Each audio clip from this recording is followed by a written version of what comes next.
আজ আমার বিয়ের দিন ছিল। মামাতো বোনের সঙ্গে আমার বিয়ে হওয়ার কথা ছিল। তাকে বিয়ে করতে পারলে এতক্ষণে বাসরাত উদযাপন করতে পারতাম, কিন্তু আজকে সন্ধ্যায় সে বিয়ের আসর থেকে পালিয়ে গেছে। সে পালিয়ে যাওয়ায় কতটা যে কষ্ট পেয়েছি সেটা শুধুমাত্র আমি জানি। মনের মানুষকে হারানো যে কতটা যন্ত্রণার সেটা ভালো করে অনুভব করতে পারছি। আমার চেয়ে মামা মামিরা বেশি কষ্ট পাচ্ছে। সেই কষ্টটা যে কতটা গভীর ও বেদনাময় সেটা আমি নিজেও হারে হারে টের পাচ্ছি। শিরা উপশিরা যেন হাজারো ধারালো চাকুর আঘাত অনুভব হচ্ছে। আমার বন্ধুদের মধ্যে একজনের নাম ছিল রবিন। সে যখন একটা মেয়েকে বিয়ের আসর থেকে ভাগিয়ে নিয়ে গেল তখন থেকে বাহবা দিয়েছিলাম। ভেবেছিলাম তার প্রেমটা সার্থক হয়েছে, কিন্তু একবারও সেই মেয়েটার পরিবারের কথাটা আমি ভাবিনি তার বাবা মায়ের কথা। কত আশা নিয়ে স্বপ্ন নিয়ে মেয়েটার বাবা মা তার বিয়ের আয়োজন করেছিল, অথচ তাকে বিয়ের আসর থেকে তুলে নিয়ে গেল মেয়েটার লাভার। কয়েক বছরের ভালোবাসার নিকট 18 বছরের ভালোবাসা হেরে গিয়েছিল, অথচ এটা সেদিন উপলব্ধি করতে পারিনি। সেদিন এটাও ভাবিনি যে মানুষটা বিয়ে করতে মাথায় টোপর পরে কনের বাসা থেকে রওনা দিয়েছিল ঠিক তখনই সে খবর পেয়েছিল কনেটা নাকি পালিয়ে গেছে। সে যে কতটা কষ্ট পেয়েছিল সেটা সেদিন না বুঝতে পারলেও আজকে ঠিকই বুঝতে পারছি। কারণ আমি যে মেয়েটাকে বিয়ে করতে চেয়েছিলাম সে অন্যজনের হাত ধরে পালিয়ে গেছে। আজকে যেন আমার পৃথিবীটা ঘোর অন্ধকার রূপ নিয়েছে। আমি যেন পৃথিবীতে নেই, কোনো এক অচেনা জগতের কষ্টের অনলে জ্বলে পড়ে অঙ্গার হয়ে মরছি বারংবার। কখনো মদ সিগারেট মুখে নিইনি, অথচ এখন আমি মদের দোকানে এসে উপস্থিত। মামা তো বোনটাকে ভালোবেসে ফেলেছিলাম, কিন্তু মানুষটা আমার ভালোবাসাকে জুতো দিয়ে মারিয়ে অন্যের হাতে চলে গেল। পুরুষ মানুষের চোখ দিয়ে অশ্রু সহজে ঝরে না। পাহাড় সম কষ্ট বুকে জমলেও তারা চোখের জল বিয়োগ করে না, দাঁতে দাঁত চেপে সহ্য করে চলে। অথচ আমি আজকে প্রীতমাকে হারানোর শোকে শুধু চোখের জলই ঝরাচ্ছি, কেঁদে চলেছি বাচ্চা শিশুদের মতো করে অনবরত। 7 বছর পূর্বের ঘটনা। আন্টি, তোমার ছেলেকে সাবধানে চলতে বলো। ওর ভাবতাল আমার ভালো লাগছে না। বাসায় ইদানিং মেয়ে নিয়ে আসছে, আমি কিন্তু এসব সহ্য করব না। ঠিক আছে মা, আমি রাফাতকে বলে দিব সে যেন কোনো মেয়েকে বাসায় নিয়ে না আসে।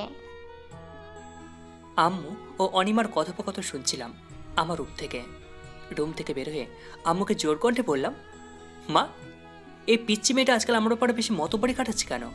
অনিমা চোখ গোল গোল বানালো, ফুসফুস করতে করতে শিকারী দৃষ্টিতে তাকিয়ে রইল আমার দিকে। অতবার আমাকে উদ্দেশ্য করে জোরালো কণ্ঠে আম্মুকে বলল, আন্টি, তোমার ছেলেকে বলে দাও আমি পিচ্চি মেয়ে নেই, আর এবার এসএসসি দিয়েছি। ওকে? ওরে বাবা, এসএসসি দিয়েছে আর অমনি সে রূপবান হয়ে গেছে, আর আমি ওর রহিম, তাই মতবাড়ি দেখাতে। ফালতু মানুষ একটা। খারাপ মেয়েদের বাসায় নিয়ে আসে, তাদের বাসায় আনতে নিষেধ করলেও দোষ। যত সব। আরো বেশি করে আনবো, তাতে তোর কি? তোর মতো পিচ্ছি মেয়ে বন্ধুদের কি বুঝবি? আমারও বন্ধু আছে, মেয়ে বন্ধু। আমি ছেলেদের সাথে বন্ধুত্ব করি না। আপনার মতো তো না আমি যে বিপরীত লিঙ্গের সাথে বন্ধুত্ব করব। আমি মেয়েদের সাথে বন্ধুত্ব করলে তোর যে কি সমস্যা এটাই তো বুঝি না। সমস্যা নেই, আপনি যা ইচ্ছে তাই করেন, আর নিষেধ করব না। এটাই করা উচিত, সবার উপরে অধিকার খাটানো ঠিক না। অনিমা চলে গেল তার রুমে। মনে হলো সে রাগ করেছে। একটু পর তার রুমে যাওয়ার জন্য দরজার সামনে গিয়ে দাঁড়ালাম। অনিমা চকলেট খুব ভালোবাসে, প্রতিদিনই তাকে চকলেট কিনে দিতে হয়। তাছাড়া সে রেগে আমার সাথে যা তা আচরণ করে, তাই ভুলেও আমি চকলেট না কিনে বাড়ি ফিরি না। তাই চকলেট কিনে দিতেও আমার ভালো লাগে, এটা আমার অভ্যাসে পরিণত হয়ে গেছে। দরজার সামনে দাঁড়িয়ে দেখলাম অনিমা বিছানার একপাশে মন খারাপ করে বসে আছে। তার মনের আকাশে অভিমানের মেঘ জমেছে। মেঘটা না সরে গেলে তার উজ্জ্বলতা ও মধুরাশি আড়ালে থেকে যাবে, তাই অভিমানটা ভাঙানো খুব জরুরি, আর সেটা আমাকেই করতে হবে। তাই রুমের ভেতর ঢুকলাম, তার পিছনে বসলাম আর হাতটাকে ধরলাম। চকলেটগুলো তার হাতে ধরিয়ে দিলাম, কিন্তু সে রেগে গিয়ে চকলেটগুলো বিছানার উপর ছুঁড়ে মারল। অতপর অভিমানের স্বরে বলল, আপনার কোনো কোনো কিছু আমার লাগবে না। ওকে? ফালতু মানুষের কিছু খাই না আমি। কপালে ভাঁজ ফেলে মিটমিট করে হেসে চাপা কণ্ঠে বললাম, ঠিক আছে, খেতে হবে না তোকে, তবে আমাকে একটা হেল্প কর। কি করবি তো? না, লুচ্চা মানুষকে আমি হেল্প করি না। ছি, তুই এটা বলতে পারলি? যে পারলাম, আপনি আসলেই তো লুচ্চা। যা, মানলাম, হেল্পও চায় না, কিন্তু কালকে আমার সাথে একবার ভার্সিটি যাবি? কেন, কিসের জন্য যাব? আমার গার্লফ্রেন্ডের পরিচয়ে যেতে হবে।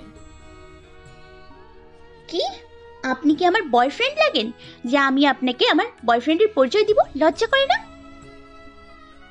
বিনিময়ে 5,000 টাকা পাবি। টাকার কথা শুনে অনিমা খুশিতে পুলকিত হয়ে উচ্ছ্বাসিত কণ্ঠে বলল, সত্যিই দেবেন? তাহলে এক্ষুনি দেন। মিষ্টি হেসে বললাম, দেব, কিন্তু চকলেটগুলো আমার সামনে খেতে হবে।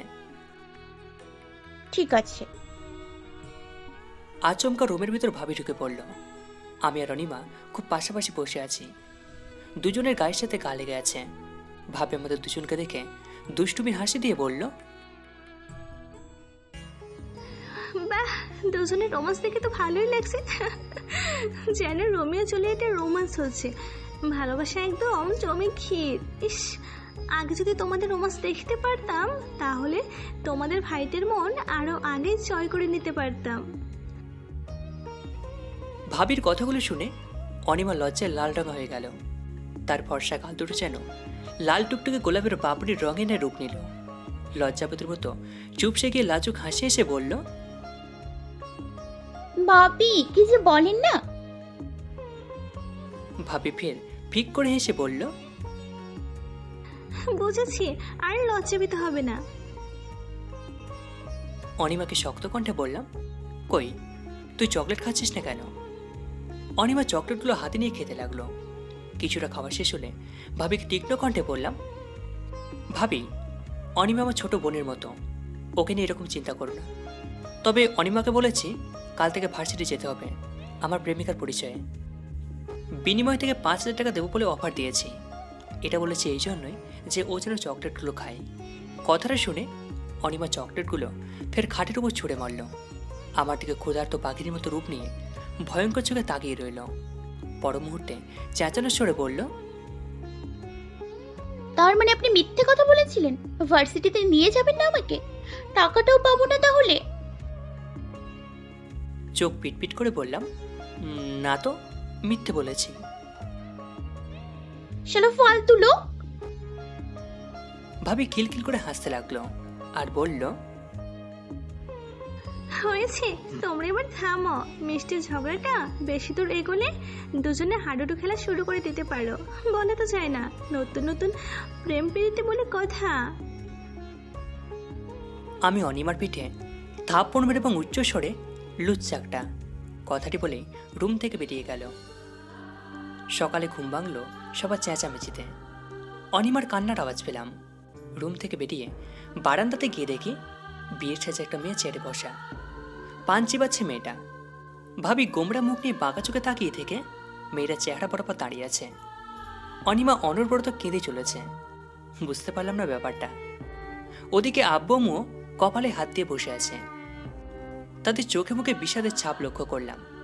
ভাবির নিকট গিয়ে কৌতূহলবশত জিজ্ঞাসা করলাম, কি ব্যাপার, তোমরা সবাই এরকম চিন্তিত কেন? কিসের জন্য এরকম অবস্থা হলো? কি হয়েছে বলো তো ব্যাপারটা? আর মেয়েটাই বা কে? ভাবি চোখ পাকিয়ে বলল, ও, তুমি তাহলে কিছুই জানো না, তাই না? 1 বছর হলো বিয়ে করেছো, এতদিন পর সেটা আজ জানলাম। মেয়েটাকে গোপন করে রেখেছো এতদিন, আর কতদিন রাখবে এভাবে? বড়সড় ধাক্কা খেলাম ভাবির কথা শুনে। কি বলে এসব? আতকে ওঠা চোখে মেয়েটার দিকে তাকিয়ে রইলাম। ভাবিকে উত্তেজিত গলায় বললাম, কি বলছো ভাবি? মাথা কি নষ্ট হলো তোমার? কথাটা বলা শেষ করে মেয়েটার দিকে শিকারের চোখে দৃষ্টি নিক্ষেপ করলাম। সে আমার তাকানো থেকে ভ্রু কুঁচকিয়ে বলল, রাফাত, এসবের মানে কি? তুমি আমাকে চিনতে পারছো না নাকি? শোনো, এখন আর এসব নাটক করে লাভ নেই। আমি আর পারলাম না আমাদের সম্পর্কটা গোপন রাখতে। তুমি তো জানো আমার পেটে তোমার সন্তান 6 মাস চলছে। মেয়েটার কথা শুনতে পেয়ে অনিমার কান্নার আওয়াজ বেড়ে গেল, আর আমার বুকে জোরে জোরে হাতুড়ির অসংখ্য আঘাত লাগছিল। হতভম্ব হয়ে মেয়েটার দিকে বেশ কিছুক্ষণ তাকিয়ে রইলাম। তাকে কিছু বলার মতো ভাষা হারিয়ে ফেলেছি। নিস্তব্ধতা বজায় রইল।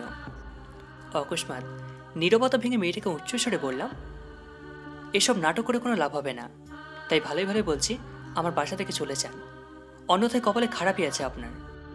মেয়েটাকে এমন বলার কারণে অনিমা আমার দিকে তেড়ে আসলো। কিছুক্ষণ চোখ গরম করে তাকিয়ে রইল আমার দিকে। অতবার আমার শার্টের কলার ধরল, একটু শার্টটা জোরে টান মেরে বোতাম ছিঁড়ে ফেলল। ভ্যাবাচাকা খেয়ে গেলাম অনিমা সাউস থেকে। সের আগে কাল নাগিনী সাপের মতো ফোঁস করতে করতে বলল, আস্ত একটা লুচ্চা, গোপনে বিয়ে করে এখন অস্বীকার করছে। ভাগ্যিস আমার ফুফাতো ভাই হন, হাজবেন্ড হলে এতক্ষণে পিঠের চামড়া তুলে ফেলতাম। হ্যাঁ। কথাটা বলেই অনিমা বারান্দা থেকে চলে গেল। ভাবিরও প্রস্থান করল।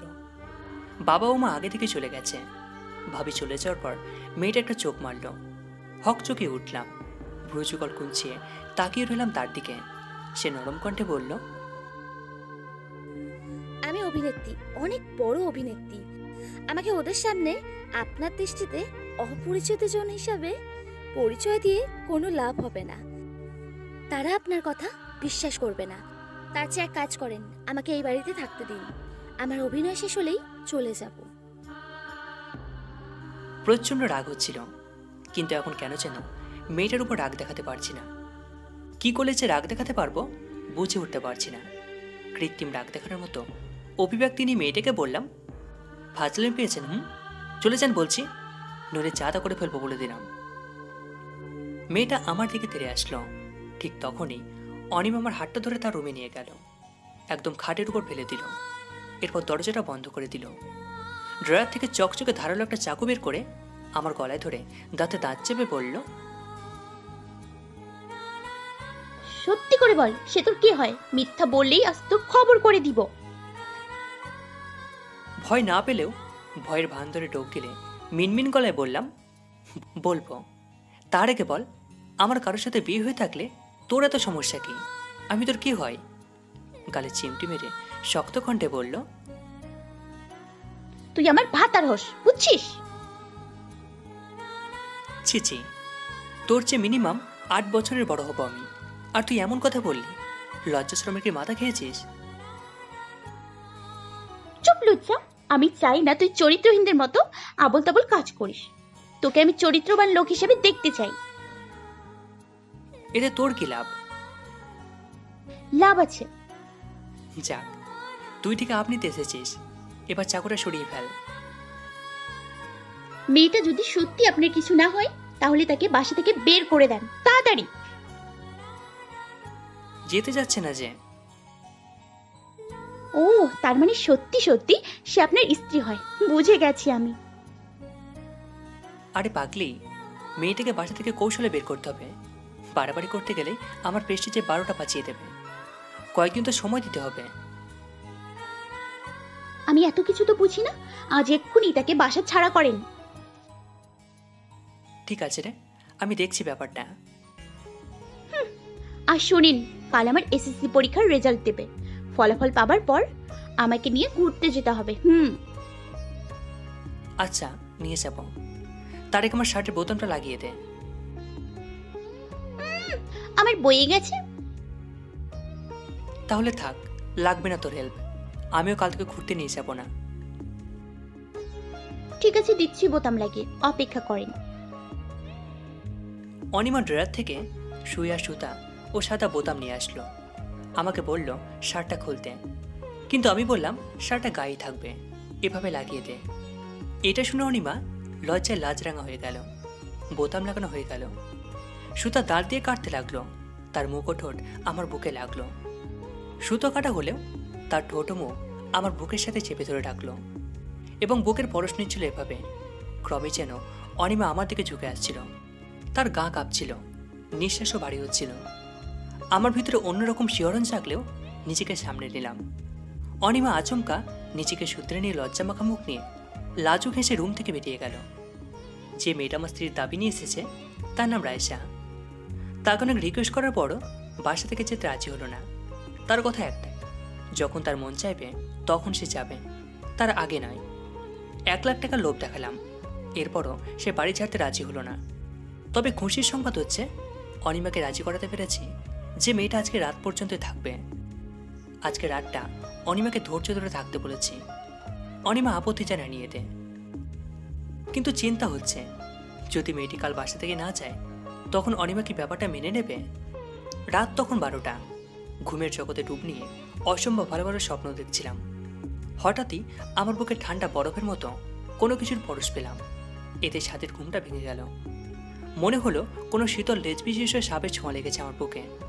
এটার কারণে আমি একটু আগে যত সব মধুর স্বপ্ন দেখেছিলাম সব কিছু ভুলে গেলাম। এতে আফসোস লাগছিল।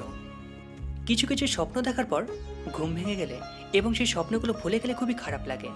গা কসকস করে, মাথা ভন ভন করে, বুক চিনচিন করে। আমার এখন ঠিক সেরকমটাই হচ্ছে। ভাবলাম কিসের ছোঁয়া পেলাম, লাইট জ্বালিয়ে দেখতে হবে। লাইট বন্ধ থাকায় পুরো ঘরটা অন্ধকার হয়ে গেছে। গরমকাল, ভিতরে ফ্যান চালানো হয়েছে। গায়ে শার্ট বা টি শার্ট নেই, শুধু প্যান্ট পরে আছি। আচমকা আমার গায়ের উপর শুয়ে পড়লো কে যেন। হাত দিয়ে লক্ষ্য করলাম আদিদস্ত একটা মেয়ে মানুষ। গায়ে শাড়ি পরা মেয়েটার নিশ্চয় রায়সা হবে। সে ছাড়া এত সাহস কারো হবে না। কিছু মুহূর্ত পর সে আমার গালে চুমু খেয়ে আদুরে গলায় বলল, আই লাভ ইউ জান। এই বলেই সে আমার শরীর থেকে উঠে গেল। তাড়াতাড়ি করে ঘরের লাইটটা চালালাম। ঘরে আলোকিত হয়ে গেল, কিন্তু কাউকে দেখলাম না। তবে দেখলাম রুমের দরজা খোলা। মনে পড়ল আমি তো দরজায় আটকায়নি। এ কারণে রায়সা এই সুযোগটা নিল। ভাগ্যিস অনিমা এটার কথা জানতে পারবে না, জানলে তার অত্যাচার সহ্য করতে হতো। দরজাটা বন্ধ করে দিয়ে ঘরের লাইটটা অফ করে শুয়ে পড়লাম। চোখ মেলানোর বেশ কিছুক্ষণ পর ঘুমিয়ে গেলাম। স্বপ্ন দেখছিলাম একটা ভিক্ষুক মহিলাকে 2 লাখ টাকা কাবিন দিয়ে বিয়ে করেছি, কিন্তু সে আমাকে দিয়ে থালা বাসন পরিষ্কার ও কাপড় চোপড় কেচে নিচ্ছে। কিন্তু যখন বউয়ের কাপড় ইস্ত্রি করতে গিয়ে পুড়িয়ে ফেললাম তখন সে ঝাঁটা দিয়ে পিটালো। স্বপ্নটা শেষ না হতে আবারও আমার বুকে শীতল হাতের পরশ পেলাম। চমকে উঠলাম। এবার নিশ্চিত রায়সা ফিরে এসেছে, কিন্তু সে কিভাবে এলো এবার? দরজা তো বন্ধ করে রেখেছি। তবে কি সে রুম থেকে যায়নি? খাটের নিচে হয়তো লুকিয়েছিল। মেয়েটা যখন আমার শরীরের উপর উঠল তখন তার মুখ চেপে ধরলাম। আরেক হাত দিয়ে গলা চেপে ধরার পর মেয়েটা গোঙাতে গোঙাতে বলল, রাফাত ভাইয়া, আমি আমি আমি অনিমা, ছাড়েন। ঘাবড়িকে উত্তেজিত কণ্ঠে বললাম, তুই তুই কেন এত রাতে আমার রুমে? তার মানে এর আগের বার তুইও রুমে এসেছিলিস? মুখ আর গলা ছাড়েন বলছি। ছেড়ে দিলাম তাকে। ছাড়ার পরপরই সে আচমকা আমার ঠোঁটে আলতোভাবে চুমু বসিয়ে দিল। হতভম্ব হয়ে গেলাম। জীবনে প্রথমবার কোনো নারীর ঠোঁটের পরশ পেলাম। মাথাটা ভনভন করে ঘুরছিল। ভালো লাগার পাশাপাশি কেমন এক ধরনের অনুভূতি সৃষ্টি হলো আমার মধ্যে। অনেকক্ষণ ঝিম মেরে রইলাম। যখন আমার শরীরে অনিমার গায়ের কোনো রকম পরশ পেলাম না তখন মনে হলো সে হয়তো রুমে চলে গেছে। খাট থেকে উঠে লাইটটা চালালাম। ঘরটা আলোকিত হতে দেখলাম সত্যি রুমে কেউ নেই। লক্ষ্য করলাম দরজাটা আটকানো। তার মানে অনিমা রুম থেকে চলে যায়নি, নিশ্চয়ই খাটের নিচে লুকিয়েছে। খাটের নিচে নজর দিয়ে লক্ষ্য করলাম সে নেই। তবে কোথায় গেল সে? হাও হয়ে গেছে নাকি রুমে সে ছিলই না? আমি কি স্বপ্ন দেখছিলাম এতক্ষণ? মাথাটা চক্কর মেরে উঠল। সকালে ঘুম থেকে জেগে অনিমার কাছে গিয়ে ওর হাত ধরে রুমে নিয়ে গিয়ে দরজাটা বন্ধ করলাম। এরপর অনিমাকে বিছানায় ফেলে দিলাম। ওর শরীরের উপরে উঠে যতক্ষণ পারলাম গালে ও ঠোঁটে চুমু রেখা অঙ্কন করে দিলাম। অনিমা কিচ্ছু বলল না, উল্টে সে ধম মেরে শুয়ে রইল। আমি নিচেও ওর শরীর থেকে উঠলাম। ওর হাতটা ধরে শোয়া থেকে বসিয়ে দিলাম। অতপর জোরালো কণ্ঠে বললাম, এবার সত্যি করে বলতো, তুই রাত্রে আমার রুমে আসছিলিস কিনা? আমি ঠিক যেমনটা করলাম সেরকমটা করেছিলিস কিনা? আর হ্যাঁ, আই লাভ ইউ বলেছিলিস। কী কারণে এসব ফাইজলামি করেছিলিস বলতো? অনিমা এবার আমার দিকে ভূত দেখার মতো তাকিয়ে রইল। অতপর এমনভাবে হাসতে লাগলো যেন আমি তাকে কোনো জোকস বলছি। অনেকক্ষণ হাসি চলতে লাগলো তার, কিন্তু হাসি থামলো না। হাসি না থামিয়ে থেমে থেমে আমাকে বলল, মাথা ঠিক আছে আপনার? আমি প্রপোজ করবো আপনাকে। আমি ঠিকই ধরতে পেরেছি আপনার বিষয়টা। আমার সাথে একটু রোমান্টিকতা করার শখ জেগেছিল আপনার। যখন ভাবলেন এসব করলে আমার দুর্নাম ছড়াবে তখন বুদ্ধি আটলেন যে কেমনে বিষয়টা ধামাচাপা দেওয়া যায়। এজন্য উল্টাপাল্টা বকে যাচ্ছেন, আমার নামে মিথ্যাচার করছেন। কপালে ভাঁজ ফেলে বললাম, সত্যি তুই রাত আমার রুমে আসিস নি? জি না, আপনার স্ত্রীকে বলুন গিয়ে সে এসেছিল কিনা এটা জেনে আসুন। আমার স্ত্রীকে? ওই যে ওই মেয়েটা। শোন, ওই মেয়ের সাথে কিছুই নেই, তবে একটা গোপন সত্যি বলি, শুনবি? কি সেটা? সিনথিয়া নামের একটা মেয়েকে 2 বছর আগে বিয়ে করেছিলাম, কিন্তু সে... অনিমা আমাকে থামিয়ে দিয়ে রাগমাখা কণ্ঠে বলল, থাক, আর বলতে হবে না, সত্যটা জেনে গেছি। সন্ধ্যায় অনিমা রুমে গেলাম, কিন্তু তাকে পেলাম না, ছাদে গেছে হয়তো। মন খারাপ করে থাকলে কেবল সে ছাদে যায়, যদি সে ছাদে থাকে সেখানে গিয়ে যদি তার সাথে কথা বলতে চায়, মোটেও সে আমার সাথে কথা বলবে না। অভিমানের চাদর তার গায়ে জড়ানো থাকবে, যেভাবে হোক অভিমানের চাদরটা সরাতেই হবে আমাকে। চিলেকোড়াতে পৌঁছতেই নজর পড়ল অনিমার দিকে। তার চেহারাতে দেখতে পেলাম রাজ্যের যত বিষণ্ণতা, যেন সে মন খারাপের দেশে পাড়ি জমিয়েছে। ধীর পায়ে তার সামনে গিয়ে দাঁড়ালাম। মনে তো হচ্ছে না সে আমার আগমনের টের পেয়েছে। যখনই তার পিঠে হাত দিতে যাব, তখনই সে এতটুকু নাড়াচাড়া না করে কাঁপা গলায় বলল, চুরি করে আসার কোনো দরকার নেই, আপনি যে এখানে আসবেন ভালো করেই জানতাম। কি বলবেন বলে চলে যান, এখন কথা বলার বিন্দুমাত্র ইচ্ছা নেই। নরম গলায় বললাম, তুই কি ভেবে নিয়েছিস যে আমি সত্যি কাউকে বিয়ে করেছি?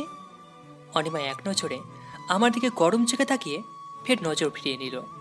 অতঃপর ভাঙা গলায় বলল, এসব শুনতে চাচ্ছি না, অন্য কিছু বলার থাকলে বলুন। নিচু স্বরে বললাম, তখন যা বলেছিলাম সেটা মজা করে বলেছিলাম। তোর কি মনে হয় এত অল্প বয়সে 2 বছর পূর্বে কাউকে বিয়ে করেছি আমি? আপনি থামবেন না চলে যাব?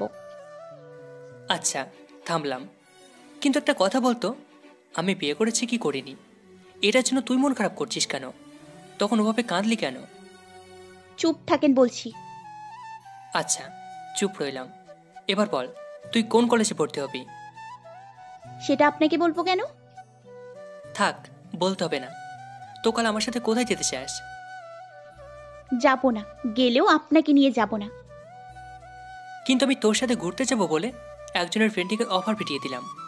কালকে তো সারাদিন বসে থাকতে হবে, একা সময় কাটবে কিভাবে? আমি কি জানি, আপনি এক কাজ করেন, আপনার বউকে নিয়ে যান। সে পাশে না থাকলে 2 নাম্বার বউকে নিয়ে যান। রাগের ভান ধরে হুঙ্কার মেরে বললাম, চুপ কর। একই কথা বারবার বলছি যে আমি বিয়ে করিনি, তবু এক কথা ধরে নিয়ে বসে আছে। ধমকের স্বরে কথাগুলো বলেছি। এই দেখে অনিমা ভয়ে কেঁপে উঠল। ভয়ার্ত চেহারা নিয়ে আমার দিকে তাকিয়ে রইল। ফের অনিমাকে ক্ষিপ্ত স্বরে বললাম, এরপর কি বলবি? আমি বিয়ে করেছি কিংবা আমার বউ আছে? অনিমা ভয়ে তোতলাতে তোতলাতে বলল, ভেবে বিশ্বাস করছি আপনার কোনো বউ থাকতে পারে না, বিয়ে করেনি, বউ থাকবে কেমনে? এরকম অনুগত হয়ে থাকতে হবে, বুঝলি? বুঝলাম। কালকে তোকে নিয়ে যাবো পাহাড় দেখতে। পাহাড়ের পাশে বন জঙ্গল রয়েছে, আমরা গাড়ি নিয়ে দুজনে ভ্রমণে বের হব। ঠিক আছে। কাল শাড়ি পরবি, শাড়ি পরা অবস্থা তোকে দেখতে চাই। শাড়ি তো ভালো করে পরতে পারি না। সমস্যা নেই, ভাবিকে বলিস পরিয়ে দেবে, না হলে আমি পরিয়ে দেব। আপনি শাড়ি পরিয়ে দিতে পারবেন? অবশ্যই পারবো। বাহ, ভালো তো। অনিমা, তুই তো সুন্দর করে কিস দিতে পারিস, এটা শিখলি কেমন করে রে? আমি সুন্দর করে কিস দিতে পারি কেমনে জানলেন? জীবনে তো কাউকেই কিস করিনি। কি? তাহলে সেদিনটা তো সব করলো কে? আবার পাগলামো করছেন? আমি কিসের জন্য আপনাকে কিস করতে যাব বলুন তো? তার মানে তুই ছিলিস না, তুই করিসনি? না না না না না, কতবার বলবো আর? আমি তোকে কিস করেছিলাম, মনে আছে তোর? অনিমার মুখটা লাজরাঙা হয়ে গেল। লাইটের আলোয় তার মুখটা লাজুকতা লক্ষ্য করলাম। সে মুখ লুকিয়ে হাসলো, অথবা চা ভাবির সমন্বয়ে বলল, জি না, মনে নাই। নির্লজ্জ মানুষের নির্লজ্জতার কথা আমি মনে রাখি না, ওকে? ভ্রু কুচকিয়ে বললাম, কি আমি নির্লজ্জ? তো সরি, আপনি নির্লজ্জ না। একটা লুচ্চাও বটে। অনিমার হাতটা শক্ত করে ধরলাম, এরপর শক্ত কণ্ঠে বললাম, আমি লুচ্চা তাই না? দাঁড়া, দেখাচ্ছি মজা। এটা বলে অনিমাকে আমার বুকের সাথে আষ্টে পিষ্টে জড়িয়ে ধরলাম। তার ডান হাতের চুড়িগুলো ভাঙতে লাগলো। একটু বেশি জোরেই তার ডান হাতটা চেপে ধরায় সে ব্যথায় চেঁচিয়ে উঠল। হাত সরাতে দেখি ভাঙা চুড়ি তার হাতের ভিতর ঢুকে পড়ল। দেখা মাত্র ভয় পেয়ে গেলাম। এটা করা মোটেও ঠিক হয়নি, এমনটা হবে ভাবিনি। বাচ্চা ছেলেদের মতো কাজ করে ফেলেছি। দেরি না করে আমার জিহ্বা দিয়ে তার হাতের ভিতর ঢুকে যাওয়া ভাঙা চুরির অংশটুকু তুললাম। রক্ত যেন আরো জোরে জোরে তরতর করে ঝরছিল। অনিমার ওনার কিছু অংশ ছিঁড়ে হাতে বাঁধলাম। তাকে দুঃখিত বলে হাতটা ধরে ছাদে নিয়ে যেতে লাগলাম। অনিমাকে আমার রুমে নিয়ে গেলাম হাতে স্যাপলন লাগানোর জন্য। খাটে শুয়ে দিলাম তাকে। সে কিচ্ছু বলছে না, শুধু মৃদুভাবে গোঙাচ্ছে। বাড়ির সবাই ঘুমিয়ে গেছে, রাত তো কম নয়। অনিমার হাতটা ধুয়ে তাতে স্যাপলন ও তুলা লাগিয়ে দিলাম। অনিমা একটু পরে ঘুমিয়ে গেল। সে আমার খাটে শোয়ায় চিন্তায় পড়ে গেলাম বাইরে ঘুমোতে যাবো কিনা। পরে মনে হলো রুমেই শুয়ে পড়ি। অনিমা জাগলে তাকে রুমে নিয়ে যাব। খাটে না শুয়ে সোফাতে শুয়ে রইলাম। তন্দ্রা ভাব হচ্ছিল, একটু চোখ মিলিয়েছি। তখনই আমার গালে একজনের হাতে পরশ অনুভব করলাম। চোখ না খুলেই ভাবতে লাগলাম নিশ্চয় অনিমা এমনটা করছে। আস্তে আস্তে চোখ খুলে দেখি রায়সা উপস্থিত। সে অপলক আমার দিকে তাকিয়ে আছে। দেখে মনে হচ্ছে কিছুতে সে নজর ফেরাবে না। বিরক্তিকর চোখে তাকিয়ে রইলাম। আচমকা সে আমার গালে চুমু বসিয়ে দিল। ভয় খেয়ে গেলাম। নির্বাক ও নিথর হয়ে তাকিয়ে রইলাম। তাকে কিছু বলার মতো শক্তিটুকু নেই। ভয় হচ্ছিল অনিমার কথা ভেবে। যদি সে জেগে দেখে রায়সা রুমে, তাহলে আমার খবর করে দেবে। ভাবতে না ভাবতে রায়সা আবারও চুমু বসিয়ে দিল, তবে এবার গালে নয়, ঠোঁটে। ধাই করে অনিমা উচ্চ কণ্ঠে বলল, রাফাত, তোর এইরকম অধঃপতন আর কত নিচে নামবি? সকাল হোক, তোর 12টা বাজাবো। গলা শুকিয়ে গেল। যে ভয় করছিলাম সেটাই হলো। অনিমার কথা বলার ধরন দেখে মনে হচ্ছে সে আমার বড় বোন। হুমকি দিচ্ছে, যেন মেরে তক্তা বানিয়ে ফেলবে। তবে অনিমার কণ্ঠস্বর শুনে রাইস আমাকে ছেড়ে দিয়ে সরি চান বলে রুম থেকে বের হয়ে গেল। অনিমার দিকে নজর দিলাম। তার চোখ দিয়ে যেন অগ্নি বের হচ্ছিল। তাকে গজগজ করছিল। আমাকে খেতে পারলে বোধহয় সে শান্তি পেত। অনিমা আমার হাতটা ধরল, টেনে সোফা থেকে তুলল, এরপর বিছানাতে ফেলে দিল। চোখ দুটো মরা গরুর মতো বানিয়ে অগ্নিঝরা কণ্ঠে বলল, আসলে একটা লুচ্চা আপনি, সেটা আবারও প্রমাণিত হলো। এত লজ্জা দিই আপনাকে, এর পরেও আপনার লজ্জা হয় না? হ্যাঁ, আমাকে পছন্দ হয় না? আমাকে রেখে অন্যদের দিকে কেন এত নজর দেন আপনি? নাকি আমি দেখতে খারাপ? আসলে কি বলেন তো, লুচ্চাদের কোনো রুচি অরুচি নেই, বুঝলেন? তারা যা পায় সেটা নিয়ে লুচ্চামি শুরু করে দেয়। কিন্তু আজকে আমি আপনাকে শেখাবো প্রেম কি আর নষ্টামি কি। অনিমা আমার গায়ের উপর উঠতেই কান্না করতে লাগলো। তার কান্না দেখে চমকে উঠলাম। কি আশ্চর্য, এখানে কান্নার কি হলো? কাঁদতে কাঁদতে তার চোখ ভিজে গেল অশ্রু জলে। সেই অশ্রু জল আমার বুকের উপর টুপ টুপ করে পড়ল। সে ক্রন্দনরত অবস্থায় বলল, আমি আপনাকে ভালোবাসি, এটা কেন বোঝেন না? আমার জন্য কি এসব নষ্টামি ছাড়তে পারেন না? অনিমার কথা শুনে হৃৎস্পন্দন বন্ধ হয়ে গেল। কি শুনলাম আমি? অনিমা এমন কিছু বলবে কল্পনা তো ভাবিনি। এমনকি এতদিন তার কথা ও আচরণে বুঝতে পারিনি যে সে আমাকে ভালোবাসে। তার পাগলামি ও দুষ্টুমি আচরণে ভাবতাম মামাতো বোন হিসাবে এমনটা করে আমার সাথে। কিন্তু কি হলো এটা? অনিমা আমাকে ভালোবাসে, অথচ এটা আমি বুঝতে পারিনি। আমি আসলে একটা বোকা। কিন্তু কি করার, অনিমাকে আপন করে নেওয়া আমার পক্ষে সম্ভব নয়। আমার হৃদয়ে যে অন্য কেউ বাস করছে, যার কথা অনিমাকে বলবো বলবো করে বলতে পারিনি। অনিমা কাঁদছে অঝোর ধারায়, ফুপিয়ে ফুপিয়ে কাঁদছে। বুঝতে পারছি যে খুব কষ্ট পেয়েছে, কিন্তু আমার এতে সামান্যতম দোষ নেই। অনেকক্ষণ ধরে অনিমাকে নিয়ে ভেবে বার করে দিলাম। ক্রমেই তার কান্নার আওয়াজ কমতে কমতে থেমে গেল কান্না। এক পর্যায়ে সে আমার বুকের উপর মাথা রেখে ঘুমের দেশে পাড়ি জমালো। মনের অজান্তেই তার মাথায় হাত চলে গেল। খুব মায়া লাগছিল অনিমার জন্য। চোখের কোনো জল এসে গেল আমার চোখ থেকে দুফোঁটা জল গড়িয়ে পড়ল। এটা কিসের অশ্রু জল সেটা অজানা। আমাকে কেউ এভাবে ভালোবাসবে হয়তো এটা আমি ভাবিনি। অনিমার মাথায় হাত বুলিয়ে দিতে লাগলাম। কোমর অবধি তার চুলগুলোতে হাত বুলিয়ে দিতে দিতে ঘুমের অতল তলে ঘুমিয়ে গেলাম। ঘুম ভেঙে গেল অনিমার ডাকাডাকিতে। ঘুম জড়ানো চোখে নজর দিয়ে দেখলাম অনিমা আমার পাশে আচ্ছা অবস্থা রয়েছে, নিষ্পলক তাকিয়ে রয়েছে আমার দিকে। তার দিকে কিছুক্ষণ তাকিয়ে রইলাম। এরপর পুরো রুমটাতে নজর দিলাম। রুমের এক কোণে আব্বু, আম্মু ও ভাবি দাঁড়িয়ে আছে। তারা আমার দিকে বাঁকা চোখে তাকিয়ে আছে। আচমকা আম্মু আমাকে বলে উঠল, রাফাত, এসবের মানে কি? জবাব দিতে যাব, কিন্তু কথা বন্ধ হয়ে গেল আমার। কি বলবো ঠাউর করতে পারছি না। আব্বু গম্ভীর গলায় বলল, আর দেরি করব না। 1 সপ্তাহের মধ্যে রাফাতের সাথে অনিকার বিয়ে দিয়ে দেব আমি। যে মেয়েটাকে নিয়ে সন্দেহ করেছিলাম সে আসলে মিথ্যাবাদী ছিল। সে চলে গেছে, সন্দেহটাও দূর হয়েছে, আর কোনো সমস্যা নেই। এবার তো সত্যটা বের হয়েছে। থতমত খেয়ে বললাম, কিন্তু বাবা, আমার সাথে অনিমার তো কিছুই নেই। তোমাদের আজকে সত্যিটা খুলে বলি, আমি অন্য একজনকে ভালোবাসি। বিয়ে করলে তাকেই করব।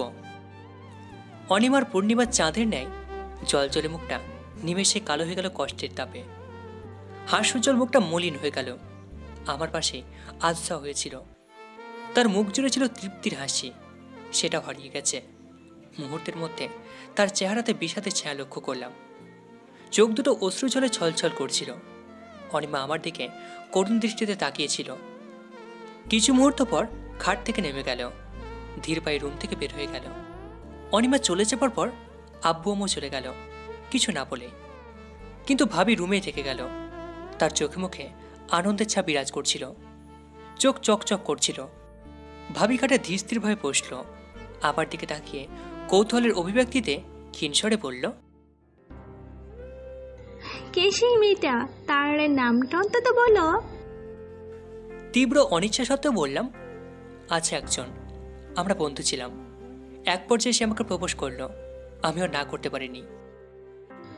ও আচ্ছা, তোর নামটা বলো। ওর নাম সঞ্চিতা। আচ্ছা ঠিক আছে, বিছানা ছাড়ো, অনিমা ব্রেকফাস্টে রুটি বানিয়েছে, খেতে আসো। আমি আসছি, আপনি চান। ডাইনিং হলের দিকে গেলাম, সবাই উপস্থিত, শুধু অনিমা নেই। নিশ্চয় সে ছাদে গেছে। খাবার টেবিলের নিকট না গিয়ে চললাম ছাদের দিকে। আমি ছাদে পা ফেলতেই অনিমা আমাকে উপেক্ষা করে ছাদ থেকে চলে গেল। তার চোখ মুখ জুড়ে ছিল অশ্রু নোনা জল। আমাকে দেখে চোখের পানি মুছে কান্না থামিয়ে বিরক্তির অভিব্যক্তি নিয়ে ছাদ থেকে চলে গেল। বুঝতে পারছি তার হৃদয়ে আমার জন্য যাবতীয় রাগ জমে গেছে। তাকে মনের মানুষ হিসেবে গ্রহণ করিনি বলে সীমাহীন কষ্টে জ্বলে পুড়ে মরছে। আমার উপরে যে পরিমাণ তার অভিমান, সেটা হয়তো সহজে ঘুচবে না। অপরিণত বয়সের এই আবেগ সহজে কাটতে চায় না। খাবার টেবিলে গিয়ে অনিমাকে একবারও পেলাম না। সে হয়তো রুমে দরজা বন্ধ করে দিয়ে শুয়ে আছে। বেশি কিছু না ভেবে নাস্তা করে নিলাম। আজকে চন্দ্রগ্রহণ চলছে, আকাশের দিকে তাকাতে ভয় করছিল। চন্দ্রগ্রহণ আমার ভালো লাগে না। ছাদের এক কোণে দাঁড়িয়ে জবা ফুলের পাতাতে হাত বুলিয়ে ফোনে কথা বলছিলাম সঞ্চিতার সাথে। সঞ্চিতার জন্মদিন আগামীকাল। আমি নয়, জন্মদিন উপলক্ষে সঞ্চিতা নিচে আমাকে গিফট করবে বলেছে, একটা আইফোন গিফট করবে। সঞ্চিতা এর পূর্বে অসংখ্যবার আমাকে গিফট করেছে, মাত্র কয়েকবার সে আমার থেকে গিফট নিয়েছে। এখন কথা বলছিলাম জন্মদিনে কি করব এটা নিয়ে। সঞ্চিতা বায়না ধরেছে তাকে রাঙামাটি পাহাড়ে নিয়ে যেতে হবে, রাতটাও নাকি তাকে ওখানে নিয়ে কাটাতে হবে। আমি রাজি হয়ে গেলাম। একটু পর সঞ্চিতার বাসায় যেতে হবে, তবে কাল সকালে দুজনে রাঙামাটি পাহাড়ের দিকে রওনা দেব। সঞ্চিতা হেসে বলল, আচ্ছা, কাল কি পরে ঘুরতে বের হব? শাড়ি পরতে চাই, কিন্তু পারি না পরতে। আম্মুকে বলে শাড়ি পরিয়ে নিতে চাইছি, কিন্তু বলতেই ভয় করছে। কিছু না বলেই তো চলে। ছি, কি বলো এসব? এক কাজ করো, তুমি সচরাচর যা পরে থাকো সেটাই পরে এসো। আমি তোমাকে নিয়ে মার্কেটে যাব। ভালো থেকে কয়েকটা শাড়ি কিনবো তোমার জন্য।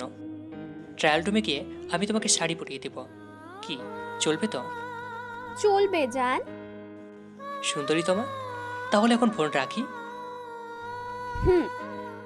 ফোনটা কেটে দেওয়ার পর পিছন ফিরে তাকিয়েছি, দেখি অনিমা দাঁড়িয়ে আছে। এতক্ষণ সে সঞ্জিতার সাথে বলা কথাগুলো শুনছিল। ছাদের এক কোণ চিলেকোঠা, সেটার দেওয়ালের উপর পাশে শক্তিশালী বৈদ্যুতিক বাতি লাগানো। সেই বাতির আলোতে পুরো ছাদটাকে আলোকিত করে তুলেছে। সেই আলোর কারণে অনিমার চেহারাটা ভালোভাবে বুঝতে পারা যাচ্ছে। তার চেহারাতে পাহাড় সম কষ্টের ছাপ দেখতে পাচ্ছি। আমাকে কিছু একটা বলবে, কিন্তু বলতে পারছে না। কান্না করে দেবে এমন অভিব্যক্তি লক্ষ্য করলাম। অনিমা নিষ্পলকভাবে আমার দিকে তাকিয়ে থেকে এক পর্যায়ে ছাদ দিকে চলে গেল। আজকে অনিমার এসএসসি রেজাল্ট বের হয়েছে। একটা সাবজেক্টে ফেল করেছে সে, গণিতে। আসলে ওই পরীক্ষার দিন সে 20 মিনিট লেট করে এক্সাম হলে গিয়েছিল। স্যারদেরকে অনেক রিকোয়েস্ট করার পর পরীক্ষা দিতে পেরেছিল। অনিমা পরীক্ষায় পাশ করেনি শুনেই খুশি হয়েছি। মামা মামি অতি তাড়াতাড়ি করে বিয়ে দিয়ে দেবে, এতে আমার জন্য ভালো হবে, বিরক্ত হব না। অনিমা আমার জন্য যতটা কষ্ট পেয়েছে সেটা বিলীন হয়ে যাবে তার বিয়ে হয়ে গেলে। বয়স একটু অল্প তো, তাই আবেগটা একটু বেশি। তবে বিয়ে হয়ে গেলে সে সহজে আমাকে ভুলে যাবে, এটা আমি নিশ্চিত। অনিমা পরীক্ষা ফেল করায় খুব কষ্ট পেয়েছে সে। ভেবেছিলাম পাশ করলে ওকে নিয়ে ঘুরতে যাব, কিন্তু সেটা আর হলো না। সানজিদার বাসায় এসে উপস্থিত আমি, তার বাবা মা বাসায় নেই। এটা আমার জন্য ভালো। রাত 12টা বাজার পূর্ব পর্যন্ত দুজনে গল্প করে কাটিয়ে দিলাম। রাত 12টা বাজার আগে দুজন কেকের সামনে এসে হাজির হলাম। অপেক্ষার প্রহর গুনছিলাম 12টা বাজার জন্য। দুজন একে অপরের দিকে তাকিয়ে আছি।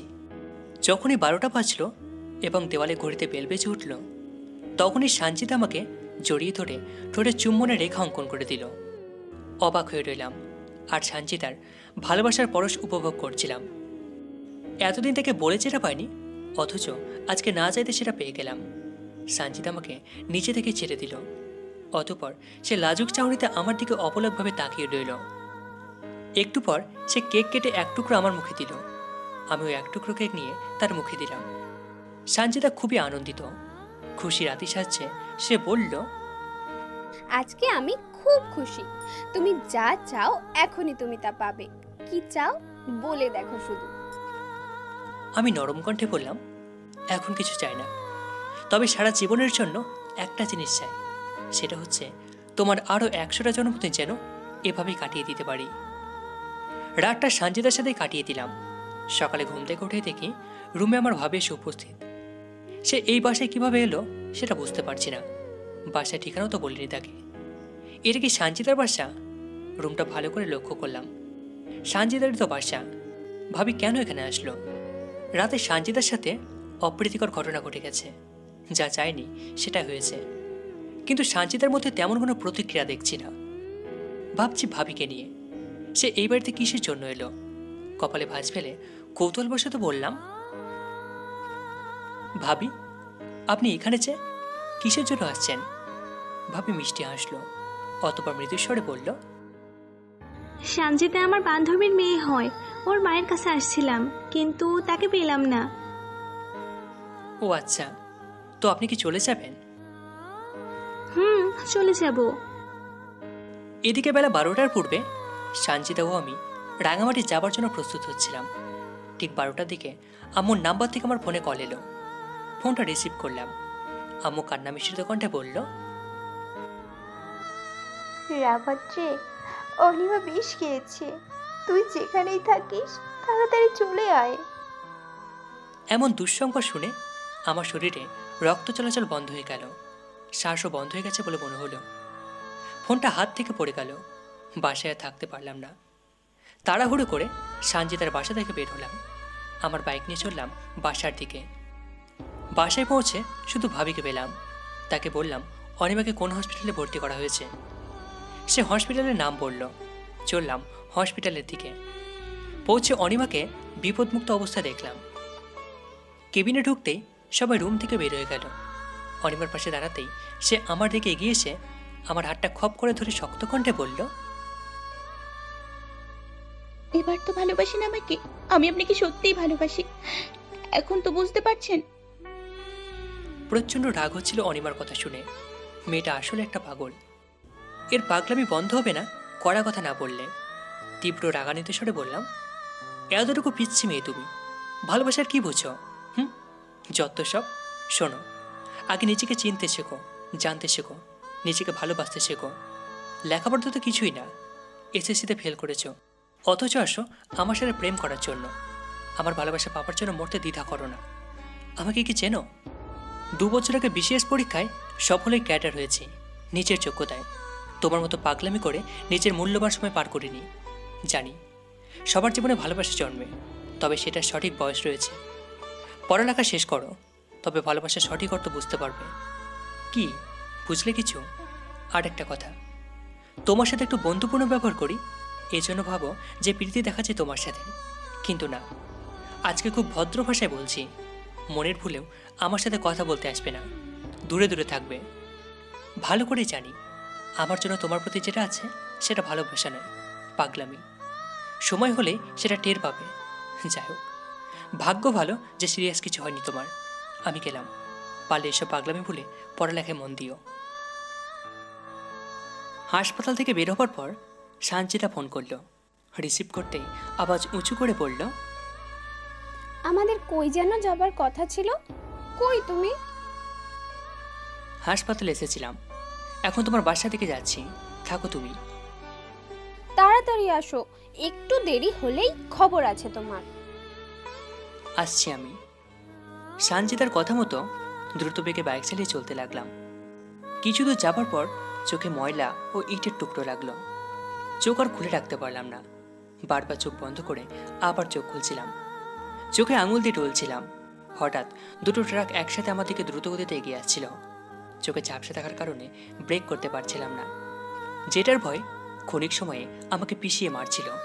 শেষ পর্যন্ত সেটা আর হলো না। দুটো ট্রাকের মাঝখান দিয়ে বাইক ঢুকিয়ে দিলাম, হাত পা কাঁপা অবস্থায়, শ্বাস প্রশ্বাস প্রায় বন্ধ অবস্থায়। মৃত্যুকে যেন চোখের সামনে থেকে অবলোকন করছিলাম। চিন্তায় যেন মরণ প্রায় অবস্থা, তবুও মনকে শক্ত করে আল্লাহকে রাখতে লাগলাম। একদম শেষ মুহূর্তে ট্রাকের ডান সাইডের বডির সাথে বাড়ি খেয়ে ছিটকে পড়লাম রাস্তার একপাশে। বাইক থেকে পড়লাম, তবে হেলমেট থাকায় মাথায় তেমন কোনো আঘাত পেলাম না। ভুল করেছি হেলমেটের গ্লাসটা না ঢেকে। রাস্তায় পড়ার পর কিচ্ছু মনে নেই। যখন জ্ঞান ফিরল তখন আস্তে আস্তে চোখের পাতা খুলে দেখতে পেলাম বাবা মা, ভাবি, মামা মামি উপস্থিত। শুধু দেখতে পেলাম না অনিমাকে, সে হয়তো আমার উপর রেগে আছে, এজন্যই হয়তো আসেনি। সানজিদা নিশ্চয় আমার দুর্ঘটনার কথা শুনতে পায়নি। তাকে একটা নজর দেখতে পেলে খুব খুশি হতাম। হয়তো সেও আমার উপর রেগে আছে, রাঙামাটি নিয়ে যেতে পারিনি বলে। চিন্তা হচ্ছিল খুব, ফোনটা হাতের কাছে থাকলে ভালো হতো, তাকে ফোন দিতে পারতাম। অন্যদিকে অনিমা আসেনি, এই জন্য ভালো লাগছে। সে থাকলে হয়তো বিরক্ত হতাম। কেঁদে এত করে সে অস্থির হয়ে যেত, আমাকেও অস্থির করত। এইসব চিন্তা ভাবনার অবসান ঘটল যখন আম্মু কান্না মিশ্রিত কণ্ঠে বলল, রাফাত, এখন কেমন লাগছে বাবা? তীক্ষ্ণ কণ্ঠে জবাব দিলাম, ভালো লাগছে। আমার ফোনটা কই? ফোনটা দাও। ভাবির কাছে ফোনটা ছিল, সে আমার হাতে ফোনটা দিল। সবাইকে বললাম তোমরা সবাই একটু বাইরে যাও। তারা চলে যাবার পর সানজিদা নাম্বারে ফোন দিলাম। রিং হলো, রিং হতেই থাকলো, কিন্তু ফোনটা রিসিভ করলো না সে। অনর্বরত ফোন দিয়ে গেলাম, কিন্তু সানজিদা একটিবারও ফোন ধরল না। প্রচণ্ড রাগ হচ্ছিল, ফোন কেন ধরছে না সে। 21 বার ফোন দেওয়ার ফলে ফোনটা রিসিভ করলো। ওপাশ থেকে সানজিদা চেঁচানো গলায় বলল, ভুলেও আমার নম্বরে ফোন দিবি না, কোনো রকমের যোগাযোগ রাখার চেষ্টা করবি না, আজ থেকে তোর সাথে সব সম্পর্ক শেষ। কথাটা বলেই ফোনটা কেটে দিল। তবুও ফোন দিলাম, কিন্তু তার ফোন অফ পেলাম। সর্বনাশ হয়ে গেল, তাকে সত্যিটা বলতে পারলাম না। সানজিদাকে সত্যটা খুলে বললে এরকম করতো না, নিশ্চয় আমার নিকট ছুটে আসতো। এখন কি যে করি, মন চাচ্ছে ছুটেছে সানজিদার বাড়িতে, কিন্তু আমার ডান হাত ও ডান পা ভেঙে গেছে, কোথায় যাবার মতো অবস্থা নেই। বুক ফেটে যাচ্ছিল। সানজিদা এমন করবে এটা আমি কখনো ভাবিনি। আল্লাহ কেন যেমন পরীক্ষায় ফেলল। কান্না করতে মন চাচ্ছে, কিন্তু কান্না আর আসছে না। কপাল চাপড়াচ্ছিলাম বাম হাত দিয়ে, কিন্তু বেশি নাড়াচাড়া করায় ব্যথা লাগছিল। হঠাৎ আমার রুমের ভিতর অনিমা প্রবেশ করলো ধীরে ধীরে। বিষণ্ণ চেহারা তার, চোখ ফোলা ফোলা লাগছে, মনে হচ্ছে সারাদিন কান্না করেছে। মেয়েরা কান্না করার বেলায় পটু, কাঁদতে কাঁদতে চোখ ফুলিয়ে ফেলতে পারদর্শী। তারা তো শাড়ির কুচি ঠিক করতে না পারলে কান্না করে, সেখানে প্রিয়জনের দুর্ঘটনার খবরে কান্না করবে না, এটা তো হতেই পারে না। অনিমা সারাদিন আমার জন্য কেঁদেছে, এটা বুঝতে মাথা কাটানো দরকার পড়ছে না। আমি দুর্ঘটনার কবলে পড়ার পূর্বে অনিমাকে অপমানিত করে কথা বলছিলাম, সেই কারণে তো কেঁদেছে। আরও কেঁদেছে আমার দুর্ঘটনার খবর পেয়ে। অনিমা আমার খাটের সামনে এসে দাঁড়ালো, তাও আবার মাথা নিচু করে। তার চোখের ভিতরে সাদা অংশটুকু লাল হয়ে আছে। মুখের রং লালাভাবে রূপ নিলেও চোখের করে ক্ষুদ্র ক্ষুদ্র অশ্রুজল জমা হতে দেখা গেল। অনিমার ঠোঁটটায় হঠাৎ কাঁপা শুরু করলো। কিছু মুহূর্ত পর সে শব্দ করে কাঁদতে লাগলো। ঝরঝর করে পানি ঝরছিল চোখের কোণ ঘেঁষে। অনিমার প্রতিটা চোখের বিন্দু কণা যেন আমাকে ভালোবাসার কথা শুনিয়ে দিচ্ছিল। ক্রমে আমি তার প্রতি দুর্বল হয়ে যাচ্ছি বলে মনে হলো। তার চোখের অশ্রুজলের প্রতিটা বিন্দু কণা আমাকে মায়ের জালে আটকে ফেলেছিল। সে আমার খাটে বসে ফুপিয়ে কাঁদতে কাঁদতে দম ফেলে বলতে লাগলো, এখন কি একটু ভালো লাগছে আপনার? দেখবেন আপনি তাড়াতাড়ি সুস্থ হয়ে যাবেন, একটুও চিন্তা করবেন না। মৃদু স্বরে অনিমাকে বললাম, রাত 11টা বাজে, তুই এখনো জেগেছিস কেন? আর কান্না থামা, আমার কিছুই হয়নি। ভাঙা হাত ও পায়ে অস্ত্রোপচার করা হয়েছে, তুই কান্না থামা। আমি একটা জিনিস চাইবো, দেবেন? বল। আমি আপনার সাথে এখানে থাকবো, প্লিজ না করবেন না। আচ্ছা ঠিক আছে, কিন্তু বাবা মা বিষয়টা কি ভালোভাবে নেবে? তাদের অনুমতি পেয়ে আপনাকে বললাম, প্লিজ আমাকে থাকতে দেন। আচ্ছা থাকবি, কোনো সমস্যা নেই, তবে সোফাতে ঘুমাতে হবে তোকে। অনিমার কান্না থেমে গেল। চোখের পানি শাড়ির আঁচল দিয়ে মুছল এবং ফিক করে হাসল। অনিমা শাড়ি পরেছে, তবে ঠিকভাবে পরতে পারেনি। সহজে বুঝতে পারলাম আমাকে খুশি করতেই সে শাড়ি পরেছে। সে জানে আমি শাড়ি পরা পছন্দ করি। অনিমা সোফা থেকে শুয়ে পড়ল, তবে চেহারাটা আমার দিকে রেখে শুল। সে আমার দিকে এক দৃষ্টিতে তাকিয়ে রইল। চোখের ইশারে বুঝলাম ঘুমিয়ে পড়েছে। সে চোখ বন্ধ করে ঘুমানোর নাটক করতে লাগলো, কিন্তু আমি আন্দাজ করতে পারছি সে সহজে ঘুমোবে না আজ। এদিকে আমার চোখের জগতের সমস্ত ঘুম এসে জড়ো হয়েছে। চোখ মিলিয়ে ঘুমের চেষ্টা করতে লাগলাম। কখন যে ঘুমিয়ে গেছি টেরই পায়নি। আচমকা ঘুম ভেঙে গেল। চোখ খুলে দেখলাম অনিমা আমার খাটে শুয়ে আছে। আমার কাঁধে তার হাত রেখে ঘুমাচ্ছে। ঘুমন্ত এক পরি যেন আমার চোখের সামনে শুয়ে আছে।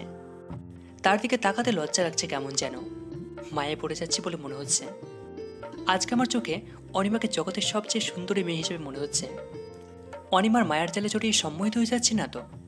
একটা মেয়েকে ঘুমের সময় এত সুন্দর লাগে আজ প্রথমবার আবিষ্কার করলাম। অনিমাকে ছুঁয়ে দিতে মন চাচ্ছে, কিন্তু ভয় লাগছে যদি জেগে গেলে কিছু বলে। ভয়কে পরোয়া না করে অনিমার বর্ষাকালে আঙুলের পরশ পুড়িয়ে দিলাম। এত আলতোভাবে তার গালে ছোঁয়া দিতেই অনিমা ঘুম থেকে জেগে গেল। জাগার পরপরই মিষ্টি হেসে আমার দিকে তাকালো এবং ঘুম জড়ানো কণ্ঠ নিয়ে নরম স্বরে বলল, ঘুম আসছে না আপনার? হাসির সমন্বয়ে জবাব দিলাম, মাত্রই ঘুমিয়ে গেছে। কেন স্যার ঘুমোতে ইচ্ছে করছে না, তাই মন চাইলো তাকে জাগাই, দুজনে গল্প করা যাবে। আমি দুঃখিত বেডে এসে আপনার পাশে ঘুমানোর জন্য। সোফাতে কেন যেন আমার ঘুম পাচ্ছিল না, তাই চলে এলাম। রাগ করবেন না প্লিজ। ধুর বোকামে, এতে রাগের কি হলো? তুই আমার কাজিন হোস তো, রাগ করবো কেন? আমি তো বরং খুশি হয়েছি। অনিমা মুচকে হাসলো, অতপর চেহারা গম্ভীর পানি চাপা কণ্ঠে বলল, থ্যাঙ্কস। তো আপনার সেই প্রেমিকার খবর কি, কেমন আছে সে? দীর্ঘশ্বাস ফেলে জবাব দিলাম, মনে হয় আমি তাকে হারিয়ে ফেলতে যাচ্ছি। ফোন করেছি তাকে, কিন্তু সে ফোন ধরছে না। এখন তো ফোনটা বন্ধ রেখেছে। আজকে তাকে নিয়ে রাঙামাটি যাবার কথা ছিল, কিন্তু দুর্ঘটনায় যাওয়া হলো না। সে জানেন আমি আহত হয়ে হাসপাতালে ভর্তি হয়েছি। আমার উপর ভীষণভাবে রেগে আছে। কালকে যেভাবেই হোক তার বাসায় যেতে হবে, কিন্তু সেটা অনেকটাই অসম্ভব। তুই যদি হেল্প করিস তাহলে সঞ্চিতার বাসায় যেতে কোনো সমস্যা হবে না। কি করবি তো হেল্প? অনিমা মুখটা ভার করে আওয়াজ নিচু করে জবাব দিল, সব রকমের হেল্প করতে রাজি, কিন্তু আমাকে কি করতে হবে বলুন। হাস্যজল মুখে বললাম, আমাকে সঞ্চিতার বাসায় নিয়ে যাবি? প্রথমে হাসপাতালে মামার গাড়িটা আনবি, আমাকে এখান থেকে গাড়িতে নিয়ে যাবি। অতবার গাড়ি চালিয়ে এসেছে সঞ্চিতার বাড়ি।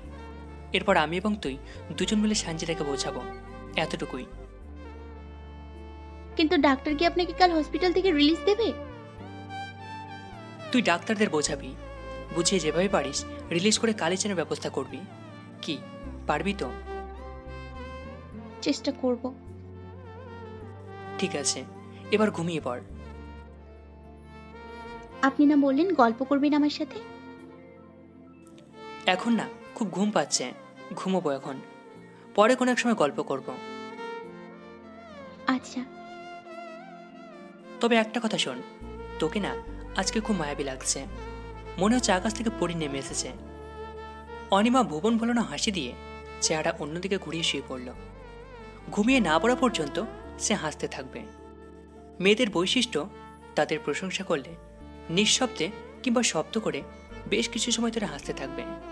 অনিমাও তার ব্যতিক্রম নয়, সে হাসছে লুকিয়ে লুকিয়ে। সকালে ঘুম থেকে জাগলাম অনিমার ডাকে। রুমে দুজন নার্সকে দেখলাম, তারা আমার থেকে সাইন নিল। অতবার আমাকে বেডে শুয়ে দিয়ে ঠেলতে ঠেলতে লিফটের নিকট নিয়ে গেল। অতবার গাড়ির সামনে চলে আসলাম। অনিমা ও দুটো নার্স ধরাধরি করে আমাকে গাড়িতে তুলল। অনিমা আমার গায়ে সিট বেল্ট বেঁধে দিয়ে সে ড্রাইভিং সিটে বসলো। গাড়ি চালানো শুরু করলো। মিনিট 25-এর মধ্যে সানজিদার পাশে পৌঁছে গেলাম। অনিমাকে বললাম, আমি গাড়িতে আছি, তুই সানজিদার বাসার ভিতরে ঢুকে সানজিদাকে পেলে বলবি যে আমি আহত হয়েছি এবং বলবি তার বাসার গেটে দাঁড়ানো। এটা বললে সে চলে আসবে। অনিমা আমার কথা মতো সানজিদার বাসার ভিতর ঢুকলো। মিনিট 15 পর অনিমা একা ফিরে এলো। তার চোখে মুখে কেমন যেন এক ধরনের মন খারাপের অভিব্যক্তি লক্ষ্য করলাম। আতঙ্কাতক ছাপও বিরাজ করছিল। সে আমার পাশে বসে উদ্বিগ্ন ভাব নিয়ে ঢোক গিলে বলল,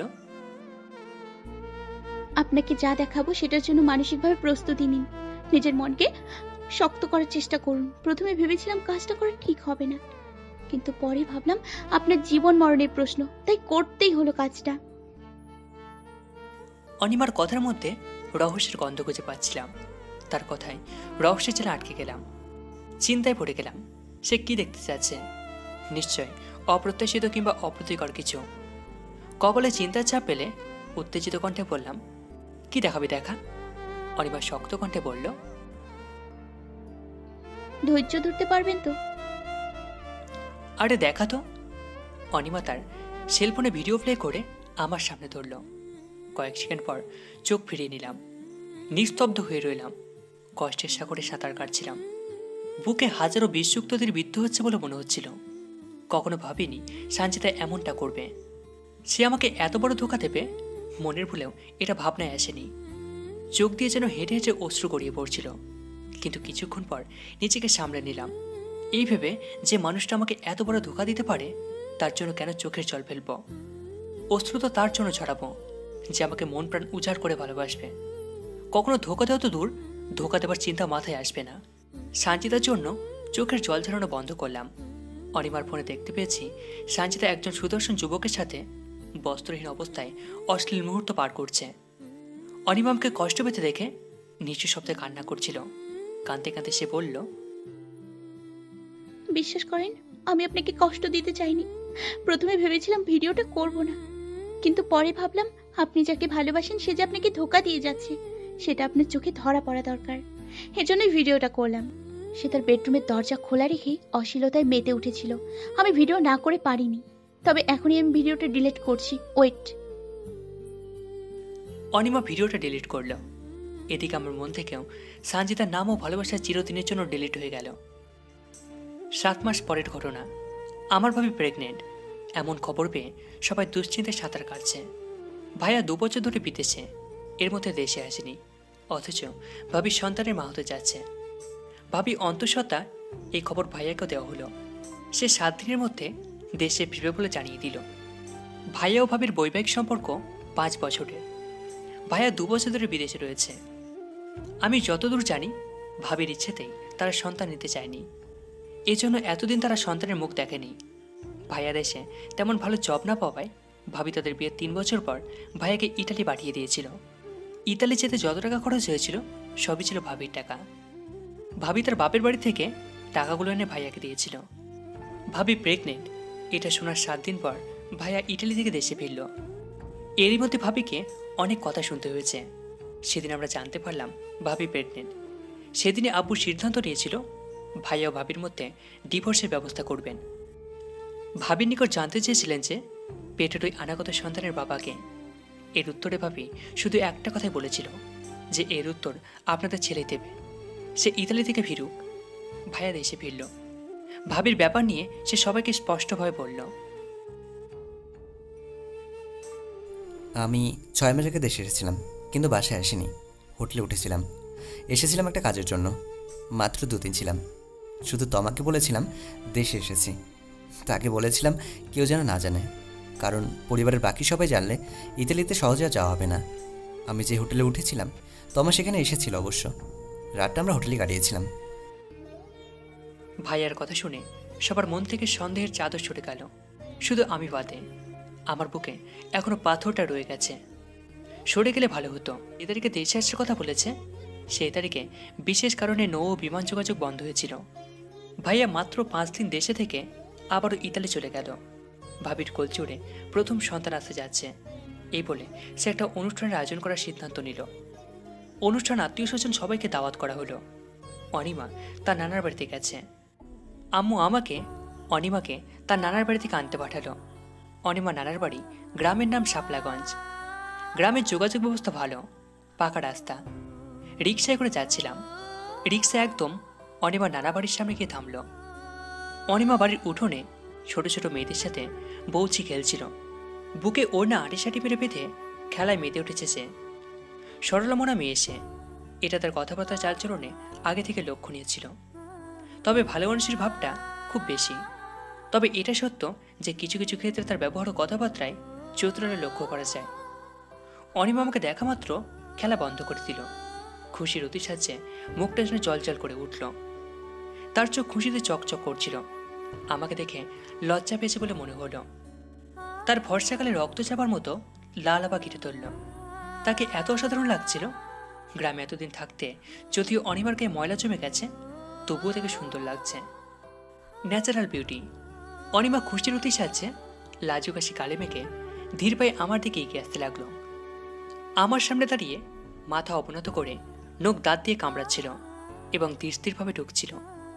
এই প্রথমবার কোনো মেয়ের সামনে দাঁড়ানোর পর বুকটা ধুকপুক ধুকপুক শুরু করলো। অনিমার সামনে তো অগণিতবার দাঁড়িয়েছি, তার হাত ধরেছি, এমনকি দুষ্টুমি করে চুমু খেয়েছে অসংখ্যবার। সেই সময় বুকটা ধুকপুক ধুকপুক করেনি, হৃৎস্পন্দনও বেড়ে যায়নি। অথচ আজকে অনিমার সামনে দাঁড়ানোর পর বুকটা ধুকপুক ধুকপুক করার পাশাপাশি হৃৎস্পন্দনও বেড়ে গেছে। নিজের অজান্তে অনিমার হাতটা ধরলাম। হাত ধরার পর মনে হলো আমি শুক্তোটে পাড়ি জমিয়েছি। প্রথমবারের মতো অনিমার কোমল নরম হাতের পরশের শিহরণে হৃদয় কেঁপে উঠল। সুখের আবেশে হারিয়ে গেলাম সুখ রাজ্যে। মনে হচ্ছিল আমার মন আমাতে নেই। অনিমা চমকে উঠল, নরম কণ্ঠে বলল, ভেতরে চলুন। তীক্ষ্ণ কণ্ঠে বললাম, চল। একটা কথা বলবো? বল।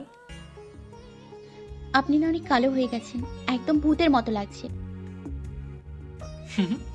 রাতে তোকে ভয় দেখাবো, এই জন্য ভূত হয়ে এসেছি। আমি ভয় পেলেও আমার লাভ। কিভাবে?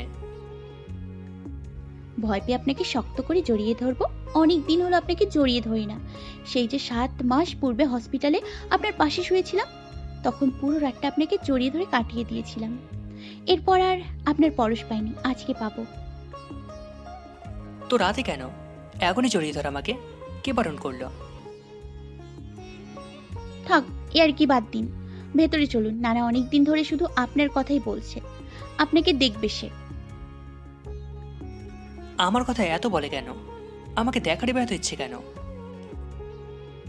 তার নাতনি জামাইকে দেখার ইচ্ছা থাকতে পারে না? তার মানে তুই ভেবে নিয়েছিস যে আমি তোকে বিয়ে করব? তো বিয়ে করবেন না? না। কি? সত্যি বলছি, আমাকে বিয়ে না করলে আপনাকে খুন করে ফেলবো। বিয়ে করব, এক শর্তে। কি শর্ত? পালিয়ে বিয়ে করতে হবে। কি পারবি? অনিমা ভ্যাপাচেকা খেয়ে গেল। হতবতী ভঙ্গিমায় তাকিয়ে রইল। অতবার ভ্রুকুচকে বলল, কি পালিয়ে বিয়ে করতে হবে কেন? আমাদের বিয়েতে তো কারো আপত্তি নেই, আমরা তো অ্যারেঞ্জ ম্যারেজ করতে পারবো। চাপা কণ্ঠে বললাম, কিন্তু আমি অ্যারেঞ্জ ম্যারেজ করতে চাই না, তোকে নিয়ে পালাবো এবং কাজে অফিসে কি বিয়ে করব। অনিমা অভিমানের স্বরে গাল ফুটিয়ে বলল, কিন্তু আমি পালিয়ে বিয়ে করব না। দুষ্টুমির গলায় বললাম, না করলে না, আমি অন্য কাউকে বিয়ে করে নেব। এর জন্যই আপনাকে আমি লুচ্চা বলি, বুঝলেন? এই কথাটা কিন্তু একদম সত্যি। অনিমা রাগের চোটে হাতটা ছেড়ে দিয়ে চোখ রাঙিয়ে এক পলকে তাকানোর পর মন খারাপ করে বাড়ির ভিতর চলে গেল। রাতে ডিনার করার সময় বারান্দায় পাটির উপরে বসে খাচ্ছিলাম। অনিমা আমার সামনে বসা, তার মন বেচার, অভিমানের পাহাড় নিয়ে বসে আছে সে। তখনকার রাগ এখনো কাটেনি তার। কাটতো যদি আলতো করে গালে একটা চুমু দিতাম। অনিমাকে উদ্দেশ্য করে নানার দিকে তাকিয়ে বললাম, নানা, আমার হবু বউটা তো অভিমানী কেন বলেন তো? বিয়ের পর এরকম করলে ওকে কিন্তু কঠিনতম শাস্তি দেব। দাদা একটা কাঁচা মরিচ ও একটা কাঁচা পেঁয়াজ কামড় মেরে জর্দামাখা কণ্ঠে বলল, তো নাতনি জামাই আমার নাতনিকে কি শাস্তি দিবি? রাতে ওকে ঘুমোতে দেব না। তুইও কি ঘুমাবি না? না। তাহলে ঠিক আছে, দুজনে মিলে সাপ লুডো খেলিস। না না না, সাপ লুডো না, দাবা খেলবো। হুম, এটা তো আরো ভালো। দুজনে হেসে উঠলাম। আমাদের হাসতে দেখে অনিমা ডাক আরো চরমে পৌঁছল। সে আমার পিঠে থাপড় মেরে শক্ত গলায় বলল, থামবেন, বাড়াবাড়ি হয়ে যাচ্ছে কিন্তু। ওদিকে নানি ঘরের ভিতর থেকে তরকারির বাটি নিয়ে এলো। নানি জোরালো কণ্ঠে বলতে লাগলো, কি নিয়ে হাসাহাসি করছো তোমরা? অনিমা অভিমানের গলায় বলল, দেখো না নানি, তোমার জামাই আর এই লুচ্চুটা আমাকে নিয়ে কি সব বলছে। নানি চোখ মেরে তীক্ষ্ণ কণ্ঠে আমাকে বলল, এই শোনো রাফাত, তুমি আমার নাতনিকে নিয়ে একটা বাজে কথাও বলবে না, বললে কালই নাতনিকে বিয়ে দিয়ে দেব। আমি হাসতে হাসতে বললাম, কার সাথে বিয়ে দেবে গো বড় বউ? তোর সাথে রে ছাড়া। অনিমা কান্নার অভিনয় করে বলল, নানি তুমি ওর দলে চলে গেলে? কি করব বল, এত সুন্দর একটা বর পেতে যাচ্ছিস, ওর দলে না গেলে কি হয়? পরে যদি হাতছাড়া হয়ে যায়? যাক সে, আমার লুচ্চু মার্কা মানুষকে আমি বিয়ে করব না। অনিমাকে আদুটে গলায় বললাম, ঠিক আছে বউ, আমি তোমার নিকট হার মানলাম। এবার তো একটু রাগ কমাও, আমি পালিয়ে নয় অ্যারেঞ্জ ম্যারেজ করব। এবার অনিমা রাগটা একটু কমিয়ে বলল, থাক, আর মন ভোলানোর কথা বলতে হবে না, এবার চুপ করে খাওয়া শেষ করেন, আপনার সাথে কথা আছে। জো হুকুম মহারানী। ফের কি ফের? দুষ্টুমি করছেন? আর করব না। হুম। রাত 10টার দিকে অনিমা আমার রুমে এলো। গায়ে নীল শাড়ি, রাত, তবুও ঠোঁটে কড়াভাবে লাল লিপস্টিক লাগিয়েছে, কপালে লাল টিপ, সব মিলিয়ে সাক্ষাৎ পরীর মতো লাগছে তাকে। আমাকে সে ঘায়ল করতে বোধ হয় এখন সাজে হাজির হয়েছে। ঘায়ল করা বাকি নেই, এমনিতেই আমি অনিমার প্রেমে কুপকাত। অনিমার মুখে হাসি, মেয়েটা সারাক্ষণ হাসে, আর এটাই তার মূল সৌন্দর্য, যা আমার বেশ ভালো লাগে। অনিমা বেডে বসলো, তবে স্থির থাকলো না, কাঁচুমাচু করছিল। তাকে নরম স্বরে বললাম, তোমাকে খুব ভালো লাগছে। মুচকে আসলো অনিমা, চেহারাটা ঘুরিয়ে নিল, চেহারা আড়াল করে বলল, আপনি অনেক পাল্টে গেছেন, আমাকে তুই করে আর বলছেন না, তুমি করে বলছেন। জানেন, এজন্য আমার খুব ভালো লাগছে, খুশিতে মরে যেতে মন যাচ্ছে। আসলেই তো, আমি না আর তোমাকে তুই করে বলতে পারছি না, কেন যে মুখ দিয়ে আসছে না তুই সম্বোধনটা। বুঝলাম, একটা কথার উত্তর দেবেন, মিথ্যা বলতে পারবেন না। বলো। আপনি কি সত্যি সঞ্জিতাকে ভুলে গেছেন? আরে বোকা মেয়ে, যার সাথে 7 মাস ধরে কোনো যোগাযোগ নেই, তাকে ভুলিনি কেমনে ভাবলে কি করে?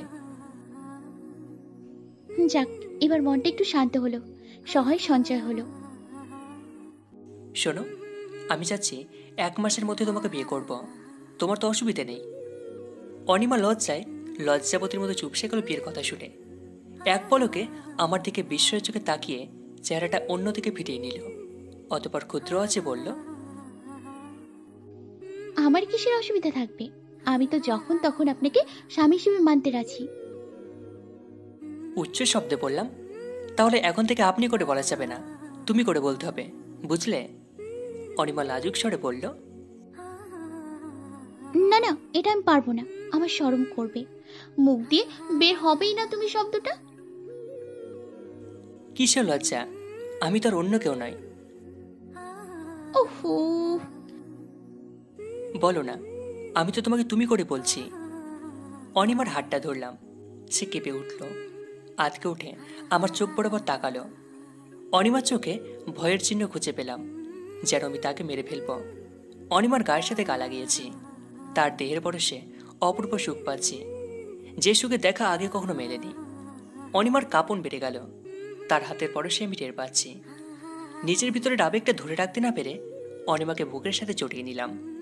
অনিমা মৃদুভাবে আওয়াজ করল, অতঃপর নিস্তব্ধ হয়ে রইল।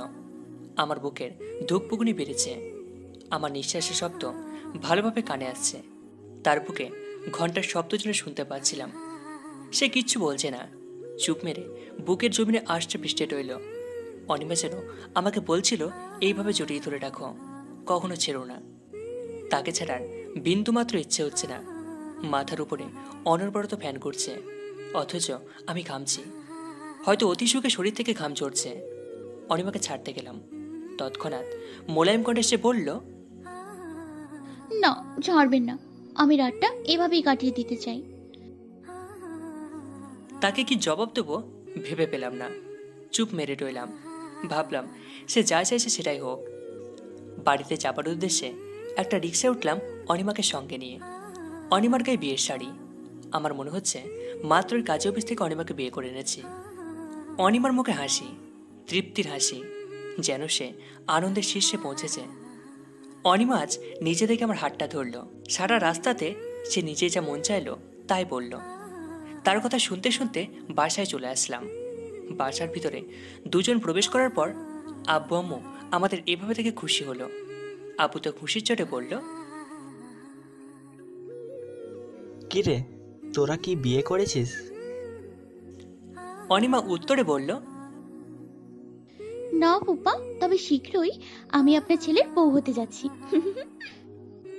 কথাটা বলেই অনিমা জিহ্বায় কামড় দিয়ে তার রুমের ভিতর দৌড়ে চলে গেল।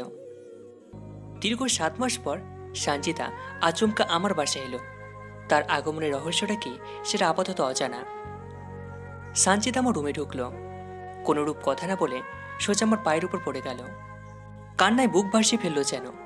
ফুপিয়ে ফুপিয়ে কাঁদতে কাঁদতে বলল, বিশ্বাস করো, আমি জানতাম না যে তুমি দুর্ঘটনায় আহত হয়েছিলে। যখন জানলাম তখন জেনেও লাভ হয়নি, কারণ তখন তুমি আমার জীবন থেকে সরে গিয়েছিলে ভুল বোঝাবুঝির কারণে। লজ্জা ও ভয়ে তোমার সামনে দাঁড়ানোর সাহস পাইনি তখন। আমি জানতে পেরেছিলাম যে তুমি যেদিন দুর্ঘটনায় আহত হলে তার পরের দিন আমার বাসায় এসেছিলে। আমার বাসায় এসে একটা অপ্রীতিকর ঘটনা অবলোকন করেছিলে, কিন্তু তুমি হয়তো জানো না ওই মেয়েটা আমি ছিলাম না, ওটা আমার ছোট বোন ছিল। আমি কেন ওরকম বাজে কাজ করতে যাব? যেখানে আমি তোমাকে পাগলের মতো ভালোবাসি, সেখানে আমি কেন ওরকম একটা কাজ করব অন্য কারোর সাথে? ওই কাজটা করেছিল আমার ছোট বোন। সে ওই দিন তার বয়ফ্রেন্ডকে নিয়ে বাসায় এসেছিল। বাসায় সেদিন আমি ছিলাম না। বাবা মা তো আগে থেকেই ওই বাসাতে থাকে না। বাসা ফাঁকা পেয়ে বোনটা যা মন চেয়েছিল তাই করেছিল। তোমাকে কখনো বলিনি যে আমার একটা বোন আছে যে কিনা দেখতে হুবহু আমার মতো। তার কথা তোমার নিকট বলিনি, তার সাথে পরিচয় করিয়ে দিইনি, একটাই কারণে আমাদের বিয়ের দিন তোমাকে চমকে দেব বলে। কিন্তু সব উলট পালট হয়ে গেল। জানো, খুবই কষ্ট পেয়েছিলাম যখন আমাকে রাঙামাটি নিয়ে যাবার কথা বলে আর নিয়ে গেলে না। খুব রাগ হয়েছিল তোমার উপর। হয়তো রাগের বশে তোমার ফোন ধরিনি, তোমার সাথে কথা বলিনি, এমনকি ব্রেকআপ পর্যন্ত করেছিলাম। আমার বাসা থেকে সেদিন হুটহাট করে কোনোরূপ কথা না বলে চলে গেলে এবং দুপুরের মধ্যেও তোমার দেখা পেলাম না। তখন জানতে পেরেছিলাম তুমি রাঙামাটি না গিয়ে হাসপাতালে তোমার কাজিনের সাথে দেখা করতে গেছো। এটা শুনে আরও রাগ হয়েছিল তোমার প্রতি। রাগটা কমতো যদি তুমি হাসপাতাল থেকে আমার নিকট আসতে। যদিও তুমি যে বাইক দুর্ঘটনায় আহত হয়েছিলে এটা তখন জানা ছিল না আমার। 3 দিন পর জানতে পারলাম তোমার ব্যাপারটা। তোমার নম্বরে অনেকবার কল করেছিলাম কিন্তু তোমাকে পাইনি, তোমার নম্বর বন্ধ ছিল। তোমার নতুন বাসার ঠিকানাটা জানা ছিল না বলে তোমার বাসাতেও যেতে পারিনি। তোমার কাছাকাছি হতে পারলে সমস্ত ভুল বোঝাবুঝির অবসান ঘটতো, কিন্তু সেটা হলো না। আজকে দীর্ঘ 7 মাস পর তোমার সঙ্গে দেখা করলাম। অনেক কষ্টে তোমার বাসার ঠিকানা পেয়ে ক্ষমা চাইতে এসেছি। প্লিজ ক্ষমা করে দাও আমাকে। তুমি যদি আমাকে মাফ না করো এবং আমাকে আপন করে না নাও তাহলে সত্যি সত্যি মরা ছাড়া আমার কোনো পথ থাকবে না। সত্যি আমি মরে যাব। এই যে দেখো বিষ সঙ্গে করে এনেছি, হয় তুমি আমাকে আপন করে নেবে, না হয় মৃত্যুকে আমি আপন করে নেব। আমি তুমিহীনা এই পৃথিবীতে বেঁচে থাকতে চাই না। সানজিদার কথা না বিশ্বাস করতে পারছি না অবিশ্বাস। তবে তাকে দেখে বুকের ভিতরে চাপা কষ্টটা জেগে উঠল। প্রথম ভালোবাসা সে, তাকে ভুলে যাওয়াটা অতটা সহজ নয়। মনে হচ্ছে এখনো আমি সানজিদাকে ভালোবাসি। হয়তো এই আপত্তিকর ভিডিওটা তার প্রতি ঘৃণার উদ্যোগ ঘটিয়েছিল। যদি সত্যি সত্যি ওটা সানজিদা করে না থাকে তাহলে তাকে আপন করে নেওয়ার জন্য দ্বিতীয়বার ভাববো না। কিন্তু অনিমাকে নিয়ে ঝামেলায় পড়ে গেলাম। তার প্রতি কয়েকদিনে তৈরি হওয়া ভালো লাগাটাকে আমি ভালোবাসা ভেবে নিয়েছিলাম। আসলেই এই ভাবনাটা ছিল বড় রকমের ভুল। এখন মনে হচ্ছে ওটা কিছুতেই ভালোবাসা ছিল না, ছিল অন্ধমোহ, অন্ধ করে দেবার মতো মোহ। যদি তাই না হতো তাহলে সানজিদাকে দেখে তার প্রতি ভালোবাসা কোনো রকমের জাগ্রত হতো না। সানজিদার মুখটা দেখে ভালোবাসার অনুভূতির সৃষ্টি হতো না। তার সাথে কারণের সব মধুর ঘটনাগুলো মনে পড়তো না। ফেলে আসা মধুর স্মৃতিগুলো প্রতিচ্ছবি ভাসত না চোখের সামনে। অনিমার ভালোবাসার শক্তিতে সানজিদাকে ভুলে যেতে পারতাম, কিন্তু সেটা হয়নি। তবে অনিমার জন্য কষ্ট লাগছে। যদি সানজিদাকে আপন করে নিই তবে মেয়েটা অনেক কষ্ট পাবে। কিভাবে যে তাকে ম্যানেজ করব সেটাই বুঝে উঠতে পারছি না। সে চিন্তা পরে করব, আগে সানজিদার কথা সত্যি কিনা যাচাই করতে হবে। তাকে রাগান্বিত স্বরে বললাম, তোমার আরেকটা বোন আছে এবং দেখতে তোমার মতো, এটা যে সত্যি সেটা প্রমাণ করো। সানজিদা তোড়জোড় কণ্ঠে বলল, আমি মিথ্যা বলতে আসিনি, যা সত্য তাই বলছি। এর সত্যতার প্রমাণ তুমি পাবে। যদি সত্যি হয় তাহলে আমি কথা দিলাম তোমাকে আপন করে নেব। যদি মিথ্যা হয় তাহলে মনে রেখো তোমার কপালে দুঃখ লেখা আছে। প্রমাণ করো যে তোমার যমজ বোন আছে। সানজিদা উচ্ছ্বসিত কণ্ঠে বলল, আমি আমার ছোট বোনটাকে সঙ্গে করে নিয়ে আসছি। সে বাসার গেটে দাঁড়িয়ে আছে, ফোন দিচ্ছি, সে চলে আসবে। সানজিদা সত্যি সত্যি ফোন করলো। মেয়েটাকে আসতে বলল। মিনিট 5 পর দরজায় কড়া নাড়ল কে যেন। রুমে ঢুকতে অনুমতি দিলে একটা মেয়ে ওড়না দিয়ে মাথা রেখে রুমের ভিতর প্রবেশ করলো। কৌতূহলী মৌন চোখ মেয়েটার চেহারা দেখার জন্য ছটফট করছিল যেন। সানজিদা নিচে মেয়েটার মাথা থেকে ওড়না সরালো। ওড়না সরাতেই আমি আটকে উঠলাম। অবাক চোখে তাকিয়ে রইলাম। থ মেরে দাঁড়িয়ে রইলাম। চোখ সরাতে যেন মনই চাইছে না। আসলে মেয়েটা দেখতে হুবহু সানজিদার মতো, একটু অমিল নেই। হতভম্ব হয়ে দাঁড়িয়ে রইলাম এবং দু বোনের চেহারা দিকে বারবার নজর দিচ্ছিলাম। সানজিদা আমার হাতটা ধরে মিনতির স্বরে বলল, প্লিজ এবার তো মাফ করো আমাকে, প্লিজ। আমি কিন্তু মিথ্যা বলিনি, প্রমাণ তো পেয়েছই তুমি। এতটা ভালোবাসি তোমাকে, মিথ্যা কি বলতে পারি বলো? তবুও যেন সন্দেহ দূর হচ্ছিল না। মেয়েটাকে প্রশ্ন করা জরুরি। তাকে জিজ্ঞাসা করলাম, এই মেয়ে, সে কি তোমার বড় বোন হয়? মেয়েটা সহজ সরল জবাব দিল, জি ভাইয়া, আমার বড় বোন সে। আজকে থেকে 7 মাস পূর্বে তুমি তোমার বয়ফ্রেন্ডকে নিয়ে তোমাদের বাসায় এসেছিলে? জি ভাইয়া। লাজ লজ্জাকে বলে একটু শক্ত কণ্ঠে মেয়েটাকে জিজ্ঞাসা করলাম, তার সাথে শারীরিক সম্পর্ক করেছিল ওই দিন? মেয়েটা লজ্জায় মাথা নিচু করে নরম গলায় বলল, সমস্ত সন্দেহ দূর হয়ে গেল। সানজিদাকে ভুল বুঝে থাকা আর মোটেও ঠিক হবে না। তাকে ছুঁয়ে দিতে মন চাচ্ছে, তবে লজ্জা লাগছে কেন যেন। কিন্তু লজ্জাকে জয় করতে হবে, পুরুষদের লজ্জা পাওয়া ঠিক না। কথায় আছে, সরম পেলে ভাত গরম পাওয়া যায় না। চোখ দুটো বন্ধ করলাম, দীর্ঘ একটা শ্বাস নিলাম, অতপর সানজিদাকে বুকের মধ্যে জড়িয়ে নিলাম। আচমকা রুমের ভিতর ঢুকে পড়ল অনিমা। তাকে দেখতে পেয়ে সানজিদাকে বুক থেকে সরিয়ে নিলাম। অনিমা আমার দিকে তেড়ে এসে সজোরে গালে একটা থাপ্পড় লাগিয়ে দিল, অতপর বাঁকা চোখে তাকিয়ে আমাকে উদ্দেশ্য করে শক্ত কণ্ঠে বলল,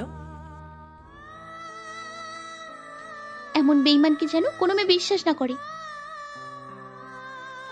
কথাটা বলেই অনিমা রুম থেকে বের হয়ে গেল। সানজিদা আমার দিকে অদ্ভুত দৃষ্টিতে তাকালো। কিছুক্ষণ পর সে বলল, সে কি বলে গেল? কথাটার অর্থ কি? থতমত খেয়ে বললাম, ও কিছু না, ওর থেকে টাকা নিয়েছিলাম, এখনো শোধ করতে পারিনি। অথচ আজকে নতুন একটা শার্ট কিনেছি। গত রাতে বলেছিলাম টাকা নেই, পরে টাকা শোধ করব। আজকে শার্ট কিনেছি দেখে সে রেগে গেছে, এই জন্য সে আমাকে বেইমান বলেছে। আচ্ছা, এই ব্যাপার। ঠিক আছে, আমি তাহলে এখন যাই। আমি তোমাকে এগিয়ে দিই? না, আমি ছোট বোনকে নিয়ে অন্য একটা জায়গায় যাব। তাহলে এক কাজ করো, আমাকে একটা গিফট দিয়ে যাও। কি গিফট? একবার লিপ লক করব, তুমি রাজি হলেই হবে।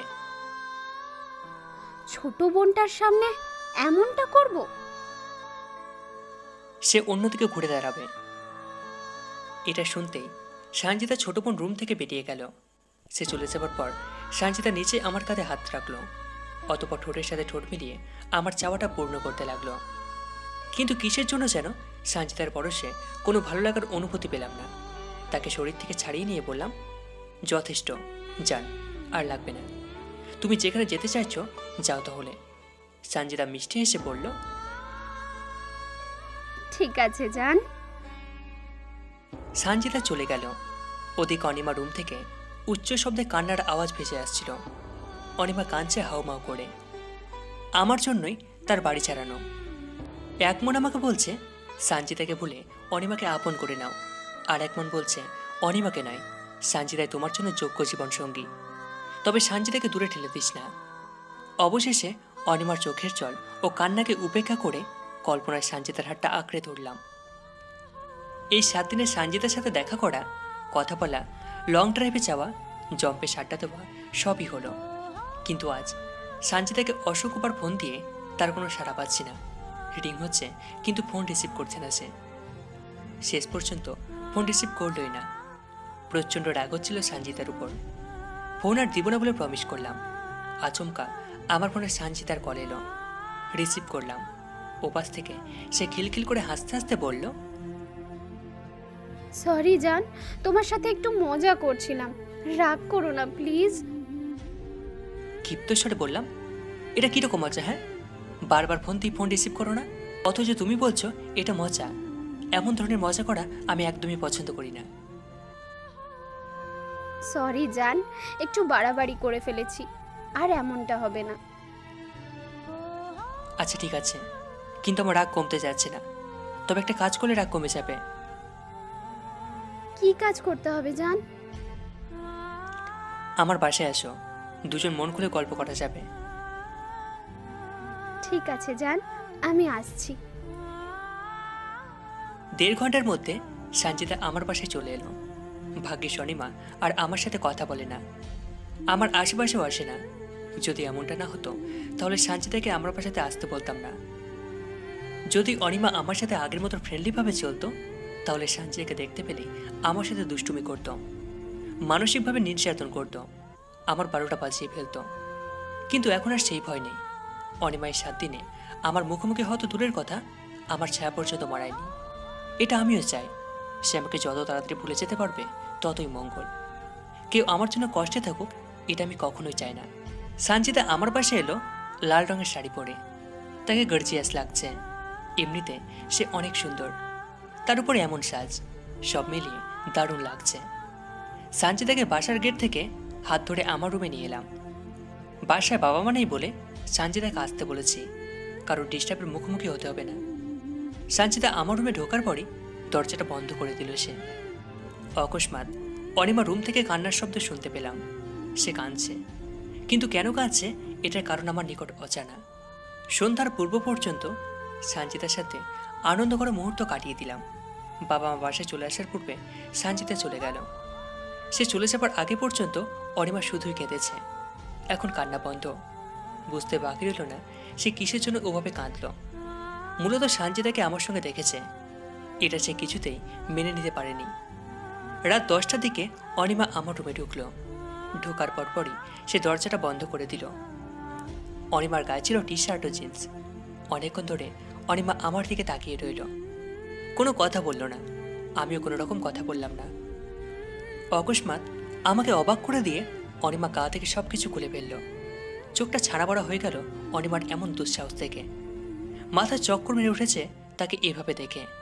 হতভম্ব হয়ে রইলাম। ভূত দেখার মতো অনিমাকে দেখছিলাম। আমার চোখ দুটো যেন তাকে খুঁটিয়ে খুঁটিয়ে দেখছিল। কেমন যেন অবাক হয়ে গেলাম। গা কাঁপছিল আমার। কি করব বুঝতে পারছিলাম না। আমার সামনে এখন বস্ত্রহীন পরি দাঁড়িয়ে আছে। চোখ সরানোর চেষ্টা করছি, কিন্তু বারবার ব্যর্থ হচ্ছি। অনিমার চোখে অগ্নির ছাপ। তার চোখ দিয়ে যেন অগ্নিশিখা বের হয়ে আসছে। চোখের দিকে তাকানো যাচ্ছে না। হঠাৎ অনিমা খ্যাপার স্বরে বলল, আপনি কি চান সেটা ভালো করেই জানি। আজ আমি আপনাকে সেটাই দিব। তার বিনিময়ে হলেও আপনাকে আমি আপন করে পেতে চাই। কিছুতেই কারোর হতে দিব না। কি বুঝতে পেরেছি? অনিমার কথাগুলো কানে এসে তৎক্ষণাৎ হারিয়ে গেল। কথাগুলোর অর্থ যেন আমি গুলিয়ে ফেললাম। আসলে অনিমাকে এমন অবস্থা থেকে আমার জ্ঞান হুঁশ লোপ পেয়েছে। এখনো পুরো শরীর থরথর করে কাঁপছে। অনিমা দুষ্টুমি মাখা চোখে ধীর পায়ে আমার দিকে এগিয়ে আসছিল, যেন মনে হচ্ছিল আজ সে আমাকে উদরপূর্তি করবে। অনিমা আমাকে বিছানায় শুয়ে দিল, অথচ তাকে বাধা দেওয়ার শক্তিটা যেন হারিয়ে ফেলেছি। কিছুই করতে পারছি না। জড় পদার্থ হয়ে গেছি, যেন পুতুল আমি।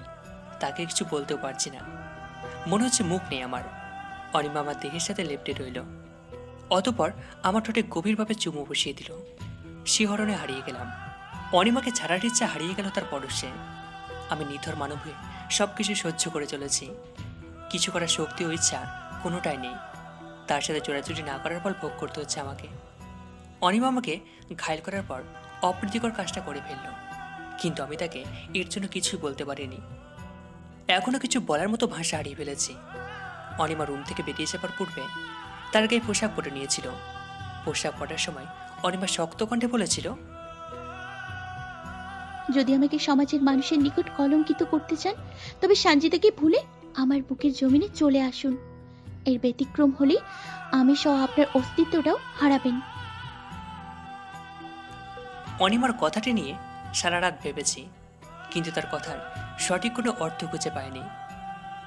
মধ্যরাতে ঘুম ভাঙল কারোর পরশে। অন্ধকার রুম, তাই বুঝতে পারছি না বিছানায় কি অবস্থান করেছে। কেউ একজন তো অবশ্যই আমার পাশে শুয়ে আছে। হাত দিয়ে সেই মানুষটার অবস্থান টের পাচ্ছি। নিশ্চয়ই অনিমা রুমে এসেছে, তাই ব্যাপারটাকে গুরুত্বে নিলাম না।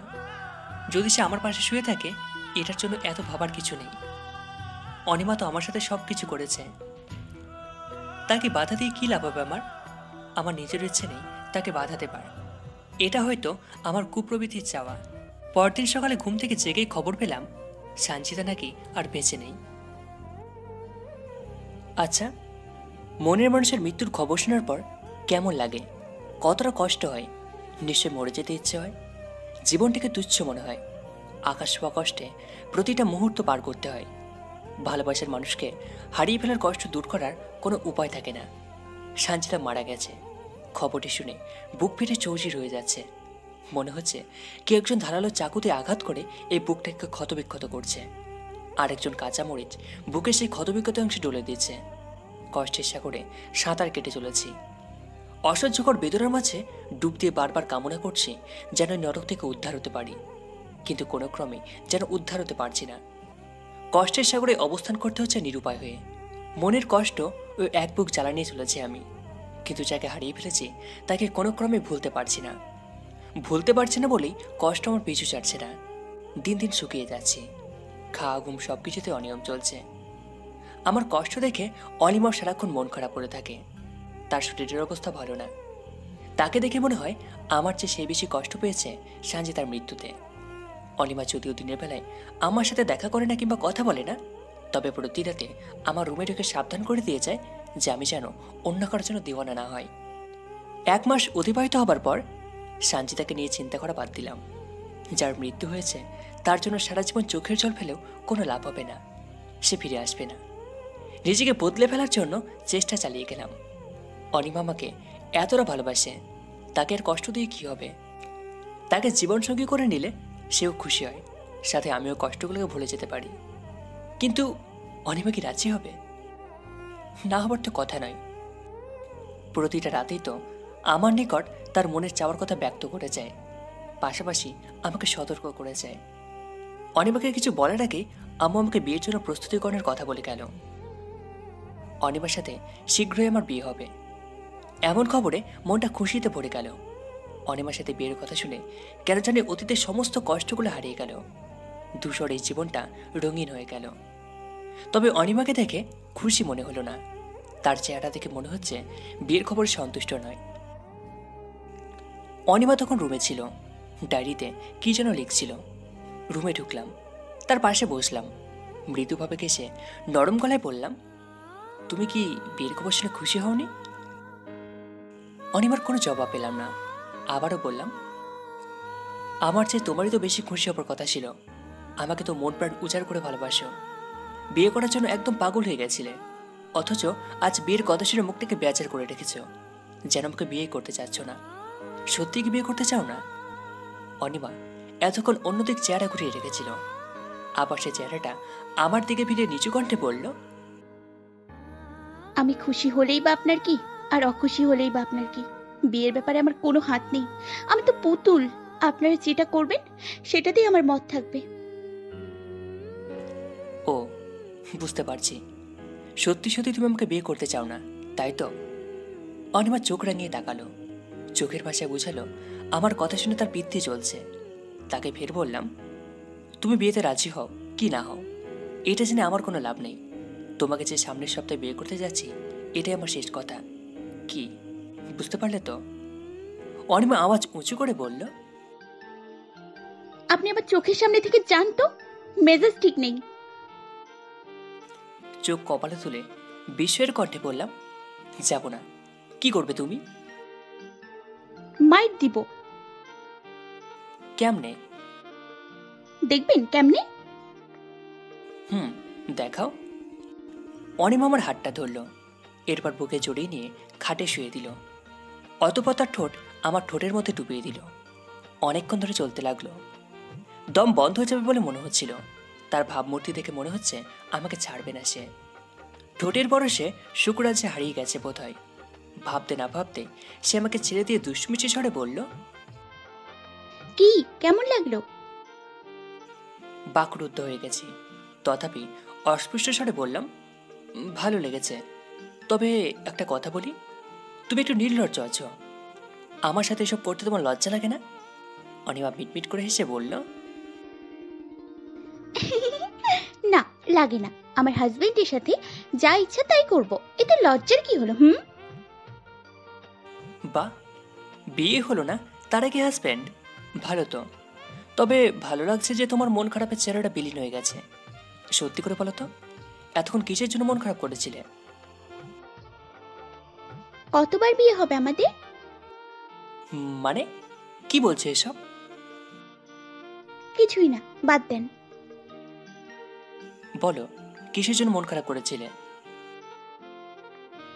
এমনি, আপনি কেমন যেন একবার সানজিদার পিছু নেন, তো তাকে ভুলে আমার পিছু নেন, ফির আমাকে ভুলে তাকে আপন করে নেন। যখন সে মারা গেল তখন বুঝতে পারলেন আপনি তো একা হয়ে গেছেন, অন্য কাউকে দরকার, তাই বাধ্য হয়ে আমার কাছে ছুটে আসেন। মন থেকে আসেননি জানি। অনিমার কথা শুনে লজ্জিত হলাম। অপরাধের চেহারা বানিয়ে ক্ষীণ স্বরে বললাম, ভুল বুঝছো আমাকে। সত্যি বলতে কি, আমি সানজিদাকে মন থেকে ভালোবেসেছিলাম, তাই থেকে ভুলে যাওয়া সম্ভব হচ্ছিল না। কিন্তু আমি তো নিজের জীবনটাকে শেষ করে দিতে চাই না, কাউকে তো জীবনসঙ্গী করে নিতে হবে। তাছাড়া তোমার মতো এত ভালো একজন জীবনসঙ্গী হিসাবে কামনা করা কি ভুল? বলো। আপনি তো সর্বপ্রথম আমাকেই ভালোবেসেছিলেন, যখন কেউ আপনার জীবনে আসেনি। আপনার মুখের কথাটাই বলছি। আপনি বলেছিলেন, আমি আপনার পাশে থাকলে পুরো পৃথিবীটা যেন আপনার হয়ে যায়, সব কিছুকে রঙিন লাগে। আমার পরশ পেলে ভালোবাসার পরশ পান সব কিছুতে। কিন্তু সেই আমাকে ভুলে গিয়ে সানজিদাকে নিজের জীবনে জড়ালেন। বলেন তো কেন? অবাক হলাম অনিমার কথায়। আশ্চর্যান্বিত হয়ে অনিমাকে উচ্চ শব্দে বললাম, কি বলছো এসব? তোমাকে আমি ভালোবাসতাম, তাও সানজিদার সাথে সম্পর্ক হবার আগে থেকে। এটা কি করে বলতে পারলে? আমি তোমাকে ভালোবাসতাম অথচ আমি জানি না। অনিমা একটা দীর্ঘশ্বাস ফেলে বলল, থাক, এসব বাদ দেন। আপনার এখন কিছুই মনে পড়বে না, বাদ দেন। আজকে অনিমার কথাতে অবাক হচ্ছি। তার কথাতে রহস্যের গন্ধ খুঁজে পাচ্ছি। কেমন একটা ঘোলাটে ধরনের কথা বলছে সে। বেশ কয়েকদিন আগে থেকে শুনতে পাচ্ছি আমার আব্বু আম্মুকে অনিমা আম্মা আব্বা বলে ডাকছে, কিন্তু সেটাকে গুরুত্ব নেইনি। কিন্তু সকাল থেকে শুনতে পাচ্ছি অনিমা আমার আব্বু আম্মুকে আব্বা আম্মা বলে ডাকছে। বিয়ে ঠিক হয়েছে, পিতায় সে এভাবে সম্বোধন করে ডাকছে। এছাড়া অন্য কি কারণ হতে পারে? ব্যাপারটা আমার নিকট খুব ভালো লাগছে, উপভোগ করছি। তবে ভাবনায় পড়লাম কিছুদিন আগের ব্যাপারটা নিয়ে। তখন তো অনিমার সাথে আমার বিয়ে ঠিক ছিল না। তখন সে আব্বু আম্মুকে ওভাবে ডেকেছিল কেন? আর আব্বু আম্মু তো কিছু বলেনি, উল্টো তারা অনিমাকে বৌমা বলে সম্বোধন করেছিল। এর কি রহস্য থাকতে পারে? আজকে আমার বিয়ে। সকাল থেকে খুব দুর্বল লাগছে নিজেকে, চিন্তাগ্রস্ত আমি। অনিমাকে নিয়ে যত্রতত্র ভাবছি, ভাবনা যেন শেষই নেই। বিয়ে বাড়িতে মানুষের সমাগম ব্যাপক। আমাদের বাড়িতেই বিয়ের সব আয়োজন হয়েছে, এখানে বিয়ে পালন হবে। তাই তো অনিমা আমাদের বাড়িতে আছে। অনেকবার অনিমার সাথে দেখা করেছি, তাকে খুবই আনন্দিত ও উচ্ছ্বাসিত লাগছিল। তাকে যখন বিয়ের শাড়ি পরানো হচ্ছিল তখন তাকে এত সুন্দর লাগছিল যে বলার মতো নয়। কাজী যখন বাসায় এলো এবং অনিমাকে স্টেজে নিয়ে যাওয়ার জন্য মামি অনিমার রুমে গেল, তখন রুমে তাকে খুঁজে পাওয়া গেল না। মামি ভেবেছিল অনিমা ওয়াশরুমে গেছে, কিন্তু প্রায় ঘন্টাখানেক সময় পার হয়ে যায়, সে ওয়াশরুম থেকে আর বের হয় না। অতপর ওয়াশরুমের দরজায় হাত লাগিয়ে দেখা হলো দরজা খোলা, ভিতরে কেউ নেই। পুরো বাসা খুঁজেও অনিমার কোনো খোঁজ পাওয়া গেল না। বুঝতে আর বাকি রইল না যে মেয়েটা আমাকে ধোকা দিয়ে চলে গেছে। নিশ্চয় সে আমার অগোচরে অন্য কারোর সাথে সম্পর্ক করেছিল, কিংবা আমি তাকে এড়িয়ে চলেছিলাম, তাকে বারবার ফিরিয়ে দিয়েছিলাম। সেটার প্রতিশোধ তুলছে এভাবে। অনিমার জন্য কষ্টে বুকটা ফেটে যাচ্ছিল। আমার কপালটা এমন, যাকে আপন করে নিতে চায় সে আমার জীবন থেকে হারিয়ে যায়। মদের দোকানে বসে সমস্ত ঘটনাগুলো আমার বেস্ট ফ্রেন্ডের সাথে শেয়ার করছিলাম। রাত প্রায় 1টা পার হয়ে গেছে। বন্ধু আমাকে তার গাড়িতে করে আমার বাসায় পৌঁছে দিল। মদ খেয়েছি, তবে অল্প। তবুও ঢুলতে ঢুলতে সিঁড়ি বেয়ে রুমের দিকে পৌঁছালাম। দরজাটা সরিয়ে রুমের ভিতর প্রবেশ করলাম। চমকে উঠলাম, বিয়ের সাজে খাটে বসে আছে একজন। চোখ ডলে ফের তাকিয়ে দেখলাম অনিমা বসে আছে। তবে কিছু পালিয়ে যায়নি। পালিয়ে না গেলে বিয়ে পড়ানোর সময় কেন উপস্থিত হলো না? কিসের জন্য এমনটা করলো সে? না না, মাথায় আর কিচ্ছু আসছে না। অনিমার পাশে বসলাম। এসবের মানে কি? কেন এমনটা করলে? অনিমা মাথা নিচু করে আছে। মাথা উঁচু করে আমার দিকে তাকিয়ে ক্ষীণকণ্ঠে বলল, ঠিক কাজ করেছি। কাউকে আশা দিয়ে আশাহত করলে কেমন লাগে সেটা উপলব্ধি করতে পেরেছেন নিশ্চয়ই। আমিও কষ্ট পেয়েছিলাম এর চেয়ে অনেক বেশি, যখন আপনি আমাকে বিয়ের কথা বলে সানজিদার কাছে চলে গেলেন আর আমাকে ভুলে গেলেন। তখন কতটা কষ্ট পেয়েছিলাম সেটা যদি আপনাকে বোঝাতে পারতাম, তবে কখনোই ওরকম ভুল করতে পারতেন না। আমার কান্না শুনেননি? কান্নার শব্দ কি আপনার কানে যায়নি? বুঝতে পারেননি কেন আমি ওভাবে কেঁদেছিলাম?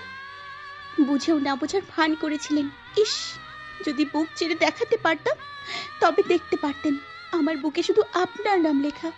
আমাকে এত কষ্ট দিয়েছিলেন, তবু আমি আপনাকেই ভালোবাসি। বলতে পারি না আপনাকে। কেন পারি না জানেন? জিজ্ঞেস করুন কেন। দম যেন বন্ধ হয়ে গেছে আমার। অনিমার কথায় চোখ ভিজে যাচ্ছিল। নিজেকে সামলে নিয়ে ভারী গলায় বললাম, বলো, কেন পারোনি বলতে? অনিমা তার চোখ দিয়ে দুফোঁটা অশ্রু ঝরিয়ে ভাঙা গলায় বলল, কারণ আপনি আমার হাজবেন্ড। জি, ঠিকই শুনেছেন, আপনি আমার হাজবেন্ড হন। বিয়ে করেছি আমরা আজ থেকে 2 বছর আগে, কিন্তু আপনি এসবের কিছুই জানেন না। কেন জানেন না সেটা কি জানেন? কারণ আপনি 2017 সালটার শুরু থেকে শেষ পুরো সময়টা স্মৃতি হারিয়ে ফেলেছেন। ওই বছরে আপনার সাথে ঘটে যাওয়া সমস্ত কিছু আপনার স্মৃতি থেকে বিলীন হয়ে গেছে। আমাকে বিয়ে করার 3 দিন পর আপনি গাড়ি দুর্ঘটনায় আহত হয়েছিলেন। মাথায় বড় ধরনের আঘাত পেলে 1 বছর স্মৃতি হারিয়ে ফেলেছিলেন। ডাক্তার বলেছিল ওই বছরের কোনো কিছু আপনার স্মৃতিতে কখনো ফিরে আসবে না, চিরতরে হারিয়ে গেছে। আপনাকে যদি এই ঘটনাগুলো মনে করিয়ে দিই তখন আপনি ধাঁধায় পড়ে যাবেন। জোর করে আপনাকে স্মৃতিগুলোর কথা স্মরণ করিয়ে দিলে আপনার মস্তিষ্কে সমস্যা হবে। ডাক্তার এও বলেছে যে আপনাকে জোর করে স্মৃতিগুলোর কথা স্মরণ করিয়ে দিলে ব্রেন স্ট্রোক হবার সম্ভাবনা বেড়ে যেতে পারে। এই জন্য আমরা কেউই আপনাকে বিয়ের ব্যাপারটা খুলে বলিনি। আমার নানা নানিও জানতো, এই জন্যই তো তারা আপনাকে দেখার জন্য পাগল হয়ে যেত। আপনি যেদিন আনতে আমাকে নানার বাড়ি গেলেন সেদিন তারা চেয়েছিল আপনার নিকট বিয়ের কথা খুলে বলতে, কিন্তু আমি বলতে নিষেধ করেছিলাম। জানেন আপনি আমার জন্য কতটা পাগল ছিলেন? আমি যখন ক্লাস 10-এ উঠলাম তখন থেকে আপনি আমার জন্য পাগল ছিলেন। আপনার জোড়াজুড়িতে বাবা মা আমাকে আমাদের বাড়িতে রেখে যায়। আপনাদের বাসা থেকে স্কুলে যেতাম। আপনার জন্য আমি স্কুলে মন দিয়ে ক্লাস করতে পারতাম না। আমি স্কুলে গেলে আপনিও স্কুলে এসে হাজির হতেন। কোনো ছেলের সাথে কথা বলতে গেলে রেগে যেতেন। আপনার কারণে আমি পরীক্ষার সময়ও মন দিতে পারিনি। এ কারণেই এসএসসিতে ফেল করেছিলাম। ফুপা ফুপি আপনার এমন অবস্থা দেখে আমার সাথে আপনার বিয়ে ঠিক করলো।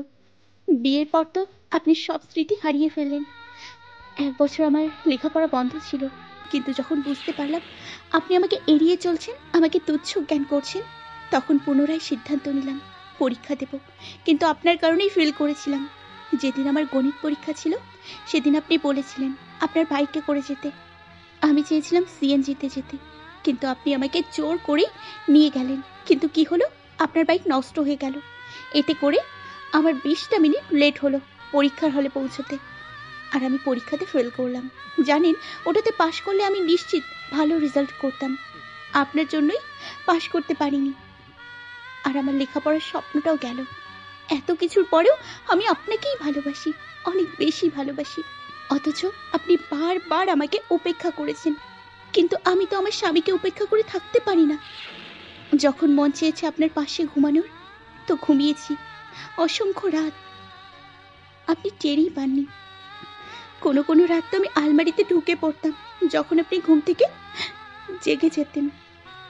যেদিন আমি প্রথমবার আপনার অমতে শারীরিক সম্পর্ক করলাম ভেবেছিলেন আমি কতই না নির্লজ্জ বেহায়া।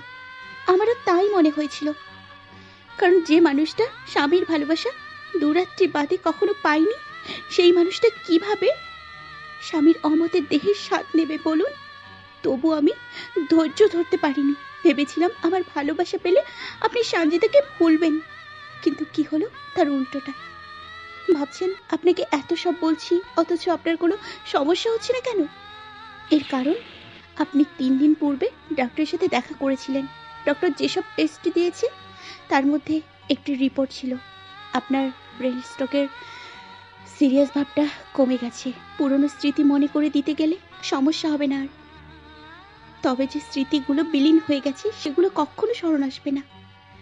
আর একটা সত্য কথা বলি, রাইসা নামের যে মেয়েটি এই বাড়িতে এসেছিল এবং আপনার সাথে নাটক করেছিল সবই ছিল আমার প্ল্যান।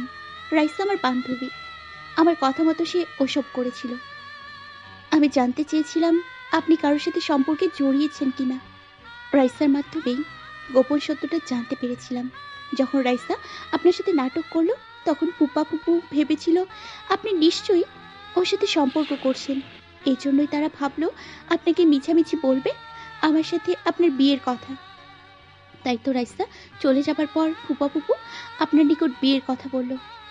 কিন্তু আপনি জবাবে কি বলেছিলেন? সঞ্জিতা নামের একজনকে ভালোবাসেন। এটা শুনে সেদিন অর্ধেকটাই ধ্বংস হয়ে গেছিলাম আমি। যাক সেসব কথা, এখন আমি স্পষ্ট করে একটা কথা বলছি, হয় আপনি আমাকে আপন করে নেন, না হয় দূরে ঠেলে দেন, সেটা একান্তই আপনার ব্যাপার। তবে মনে রাখবেন আমি কখনো এই বাড়ি ছাড়ছি না এবং আমার পাগলামিগুলোও বন্ধ হবে না। আমার দু চোখে পানি, অনুশোচনার পানি অঝোর তারা ঝরছে বৃষ্টির মতো করে। দু চোখের কোণে আটকাচ্ছে না আর, গড়িয়ে গড়িয়ে পড়ছে, গাল পিছে একাকার, অন্তর পুড়ে যাচ্ছে যেন। এতদিন ধরে আমি আমার সধর্মণীকে কষ্ট দিয়ে আসছি, যে কিনা আমাকে পাগলের মতো ভালোবাসে। জগতের কোনো মেয়ে কারোর জন্য এত পাগল ছিল কিনা সেটাই সন্দেহ। দুটো বছর ধরে যে মানুষটা আমার কাছে ছিল, একটা বার স্বামীর ভালোবাসা, স্বামীর পরশ পাওয়ার জন্য প্রহর গুনেছে, কিন্তু সে পায়নি ভালোবাসা, পায়নি স্বামীর পরশ, পেয়েছে শুধু কষ্ট, আর হয়েছে অবহেলার শিকার। বুকে শত শত কষ্ট জমিয়ে রেখে দিনের পর দিন আশায় বুক বেঁধে অপেক্ষায় থেকেছে। চেয়েছিল তার স্বামী যেন তার হাত দুখানা চিরদিনের যেন ধরে, কিন্তু ধরিনি তার হাত, ফিরিয়ে দিয়েছি। কিন্তু কিন্তু এখন আর ভুল করব না। সে স্মৃতিগুলো আমার জীবন থেকে হারিয়ে গেলেও অনিমার মুখের প্রতিটি কথাকে মূল্যায়ন করব আমি। সত্যি বলতে কি, তার কথাগুলো যেন আমার চোখের সামনে ভাসছে, মনে হচ্ছে যেন সত্যি ঘটনাগুলো ঘটেছে। অনিমাকে বুকের মধ্যে জড়িয়ে নিলাম, হাওয়া করে কাঁদতে লাগলাম। কান্না মিশ্রিত কণ্ঠে বললাম, আমি আর তোমাকে ছাড়বো না। আমার ভালোবাসা আমি ফিরে পেয়েছি। এতদিন আমি অন্ধকারে ছিলাম, শেষ পর্যন্ত আমি আলোতে ফিরে এসেছি। তুমিই পারবে সারা জীবন ধরে আমাকে আলোকিত জীবনটা উপহার দিতে। আমার ভুলগুলোকে মার্জনা করে শেষ পারের মতো সুযোগ দাও তোমার ভালোবাসার মানুষ হবার জন্য, প্লিজ। অনিমাও কাঁদছে, তার কান্নার শব্দে যেন আমার অন্তরাত্মা শুকিয়ে যাচ্ছিল। অনিমাকে আরো শক্ত করে জড়িয়ে নিলাম। ক্রমে তার কান্নার আওয়াজটা কমছিল। মনে হচ্ছে আমি নতুন জীবন ফিরে পেয়েছি। এই জীবনটা শুধুই সুখের। প্রতিটা মানুষ এরকম সুখময় জীবনের আকাঙ্ক্ষা করে। আমার আকাঙ্ক্ষা পূরণ করেছে আমার স্ত্রী অনিমা। আমি আমার স্ত্রীকে ভালোবাসি। 3 দিন পর সানজিতার বোন সাদিয়া আমার বাসায় এলো। তার বোনকে ছাদ থেকে ফেলে দিয়ে হত্যা করা হয়েছিল, কিন্তু সেটার কোনো প্রমাণ নেই। সাদিয়া নিজে মুখে স্বীকার করলো তার বোনকে সে ছাদে থেকে ফেলে দিয়ে হত্যা করেছে। তার বোনের প্রতি আক্রোশের কারণ সানজিতা বহু পুরুষের সাথে অবৈধ সম্পর্কে লিপ্ত। এমনকি সানজিতা সাদিয়ার বয়ফ্রেন্ডকেও ছাড়েনি। ওই দিন আসলে সানজিতা সে অশ্লীলতা করেছিল, অথচ সানজিতা সাদিয়াকে দিয়ে মিথ্যাচার করিয়েছিল। সানজিতা আমার সাথে সম্পর্ক ফিরলে তার লাভই লাভ, কারণ সে যে আবদার করত সেটা দিতাম। তাই তার বোনকে টাকার লোভ দেখিয়ে ওই রকম মিথ্যা জবানবন্দি দিতে বলেছিল। সাদিয়া সেটাই করেছিল, আর আমিও বিশ্বাস করেছিলাম। সাদিয়া তখনও জানতো না যে সেদিন সানজিতা ঠিক কার সাথে অশ্লীলতায় মেতেছিল। সানজিতা সাদিয়ার নিকট মিথ্যা বলেছিল যে তার ক্লাসমেটের সাথে ওসব করেছে, কিন্তু যখন সাদিয়া জানলো যে সানজিতা ওই সমস্ত অশ্লীলতা সাদিয়ার বয়ফ্রেন্ডের সাথে করেছে, তখন সাদিয়া আর নিজের আগে সংবরণ করতে পারেনি। তার বোনকে খুন করার চেষ্টায় মেতে উঠেছিল। এরপর সে এই জন্য যখনও চেষ্টা ও চিন্তাভাবনা থেকে সরে গিয়েছিল। কিন্তু আবার যখন সানজিতা তার ছোট বোনের বয়ফ্রেন্ডের সাথে বেডশেয়ার করলো, তখন তার বোনের নিকট ধরা পড়ে গেল। অতঃপর সাদিয়া প্রথমে তার বয়ফ্রেন্ডের গোপন অঙ্গ কেটে ফেলেছিল এবং ঠিক 1 ঘন্টা পরে বাসায় তার বোনকে ছাদে ডেকে নিয়ে ছাদ থেকে ধাক্কা মেরে ফেলে দিয়েছিল। আর এই সমস্ত ঘটনা সাদিয়া আমার নিকট এসে বলল এবং বলেই চলে গেল। এও বলে গেল যে তার বোনের সঙ্গে আমার ভাবিরও হাত ছিল। এর অর্থটা ঠিক বুঝে উঠতে পারছিলাম না। সেদিনই ভাবির সাথে কথা বলতে তার রুমে গেলাম, কিন্তু তাকে পেলাম না। বিছানার উপরে উল্টোভাবে রাখা ডায়েরি ও কলম পড়ে থাকতে দেখলাম। নিশ্চয় ভাবি কিছু লিখতে নিয়েছিল। লেখা বাদ দিয়ে হয়তো কোথাও গেছে। ডায়েরিটা হাতে নিলাম, পেজ উল্টাতে লাগলাম। প্রথম পাতাতে চোখ গেল, সেখানে লেখা ছিল, আমি হচ্ছি ঝরা পাতা। এই পাতার স্থান হয় ডাস্টবিনে, না হয় চুলায়। ডাস্টবিনে গেলে পচে নিঃশেষ হব, চুলাতে গেলে জ্বলে পুড়ে ছাই হব। কিন্তু না, একজন রাজকুমার আমাকে কুড়িয়ে নিয়ে গেল তার প্রাসাদে, সেখানে সাজিয়ে রাখলো কিছুদিন। আমি যেন নতুন জীবন ফিরে পেলাম, নব্য গজিয়ে ওঠা সতেজ সবুজ পত্র হয়ে গেলাম যেন। এরপর একদিন রাজকুমার ইচ্ছে করলো সে আমাকে বিয়ে করবে। বিয়ে করলো, চলতে লাগলো সংসার, কিন্তু সন্তান হচ্ছিল না। যখন আমি পতিতালয়ে ছিলাম তখন থেকে স্বপ্ন দেখতাম আমার সংসার হবে, বাচ্চা হবে, আমি মা ডাক শুনবো। কিন্তু এমন স্বপ্ন পূরণ হবে কখনো ভাবিনি। স্বপ্ন তো পূরণ হলো, তবে অর্ধেক। সংসার হলো, কিন্তু মা ডাক শোনার সৌভাগ্য হলো না। রাজকুমারের সেই ক্ষমতাই নেই। আমি তো জানি না আমি হিন্দু না মুসলিম। ডাস্টবিনে বড় হওয়া মেয়ে আমি। আমার ধর্ম, তাই ধর্মের বিধিবিধান আমার জন্য না। রাজকুমার যদিও তার পরিবারকে বলেছিল আমি হিন্দু থেকে মুসলিম হয়েছি।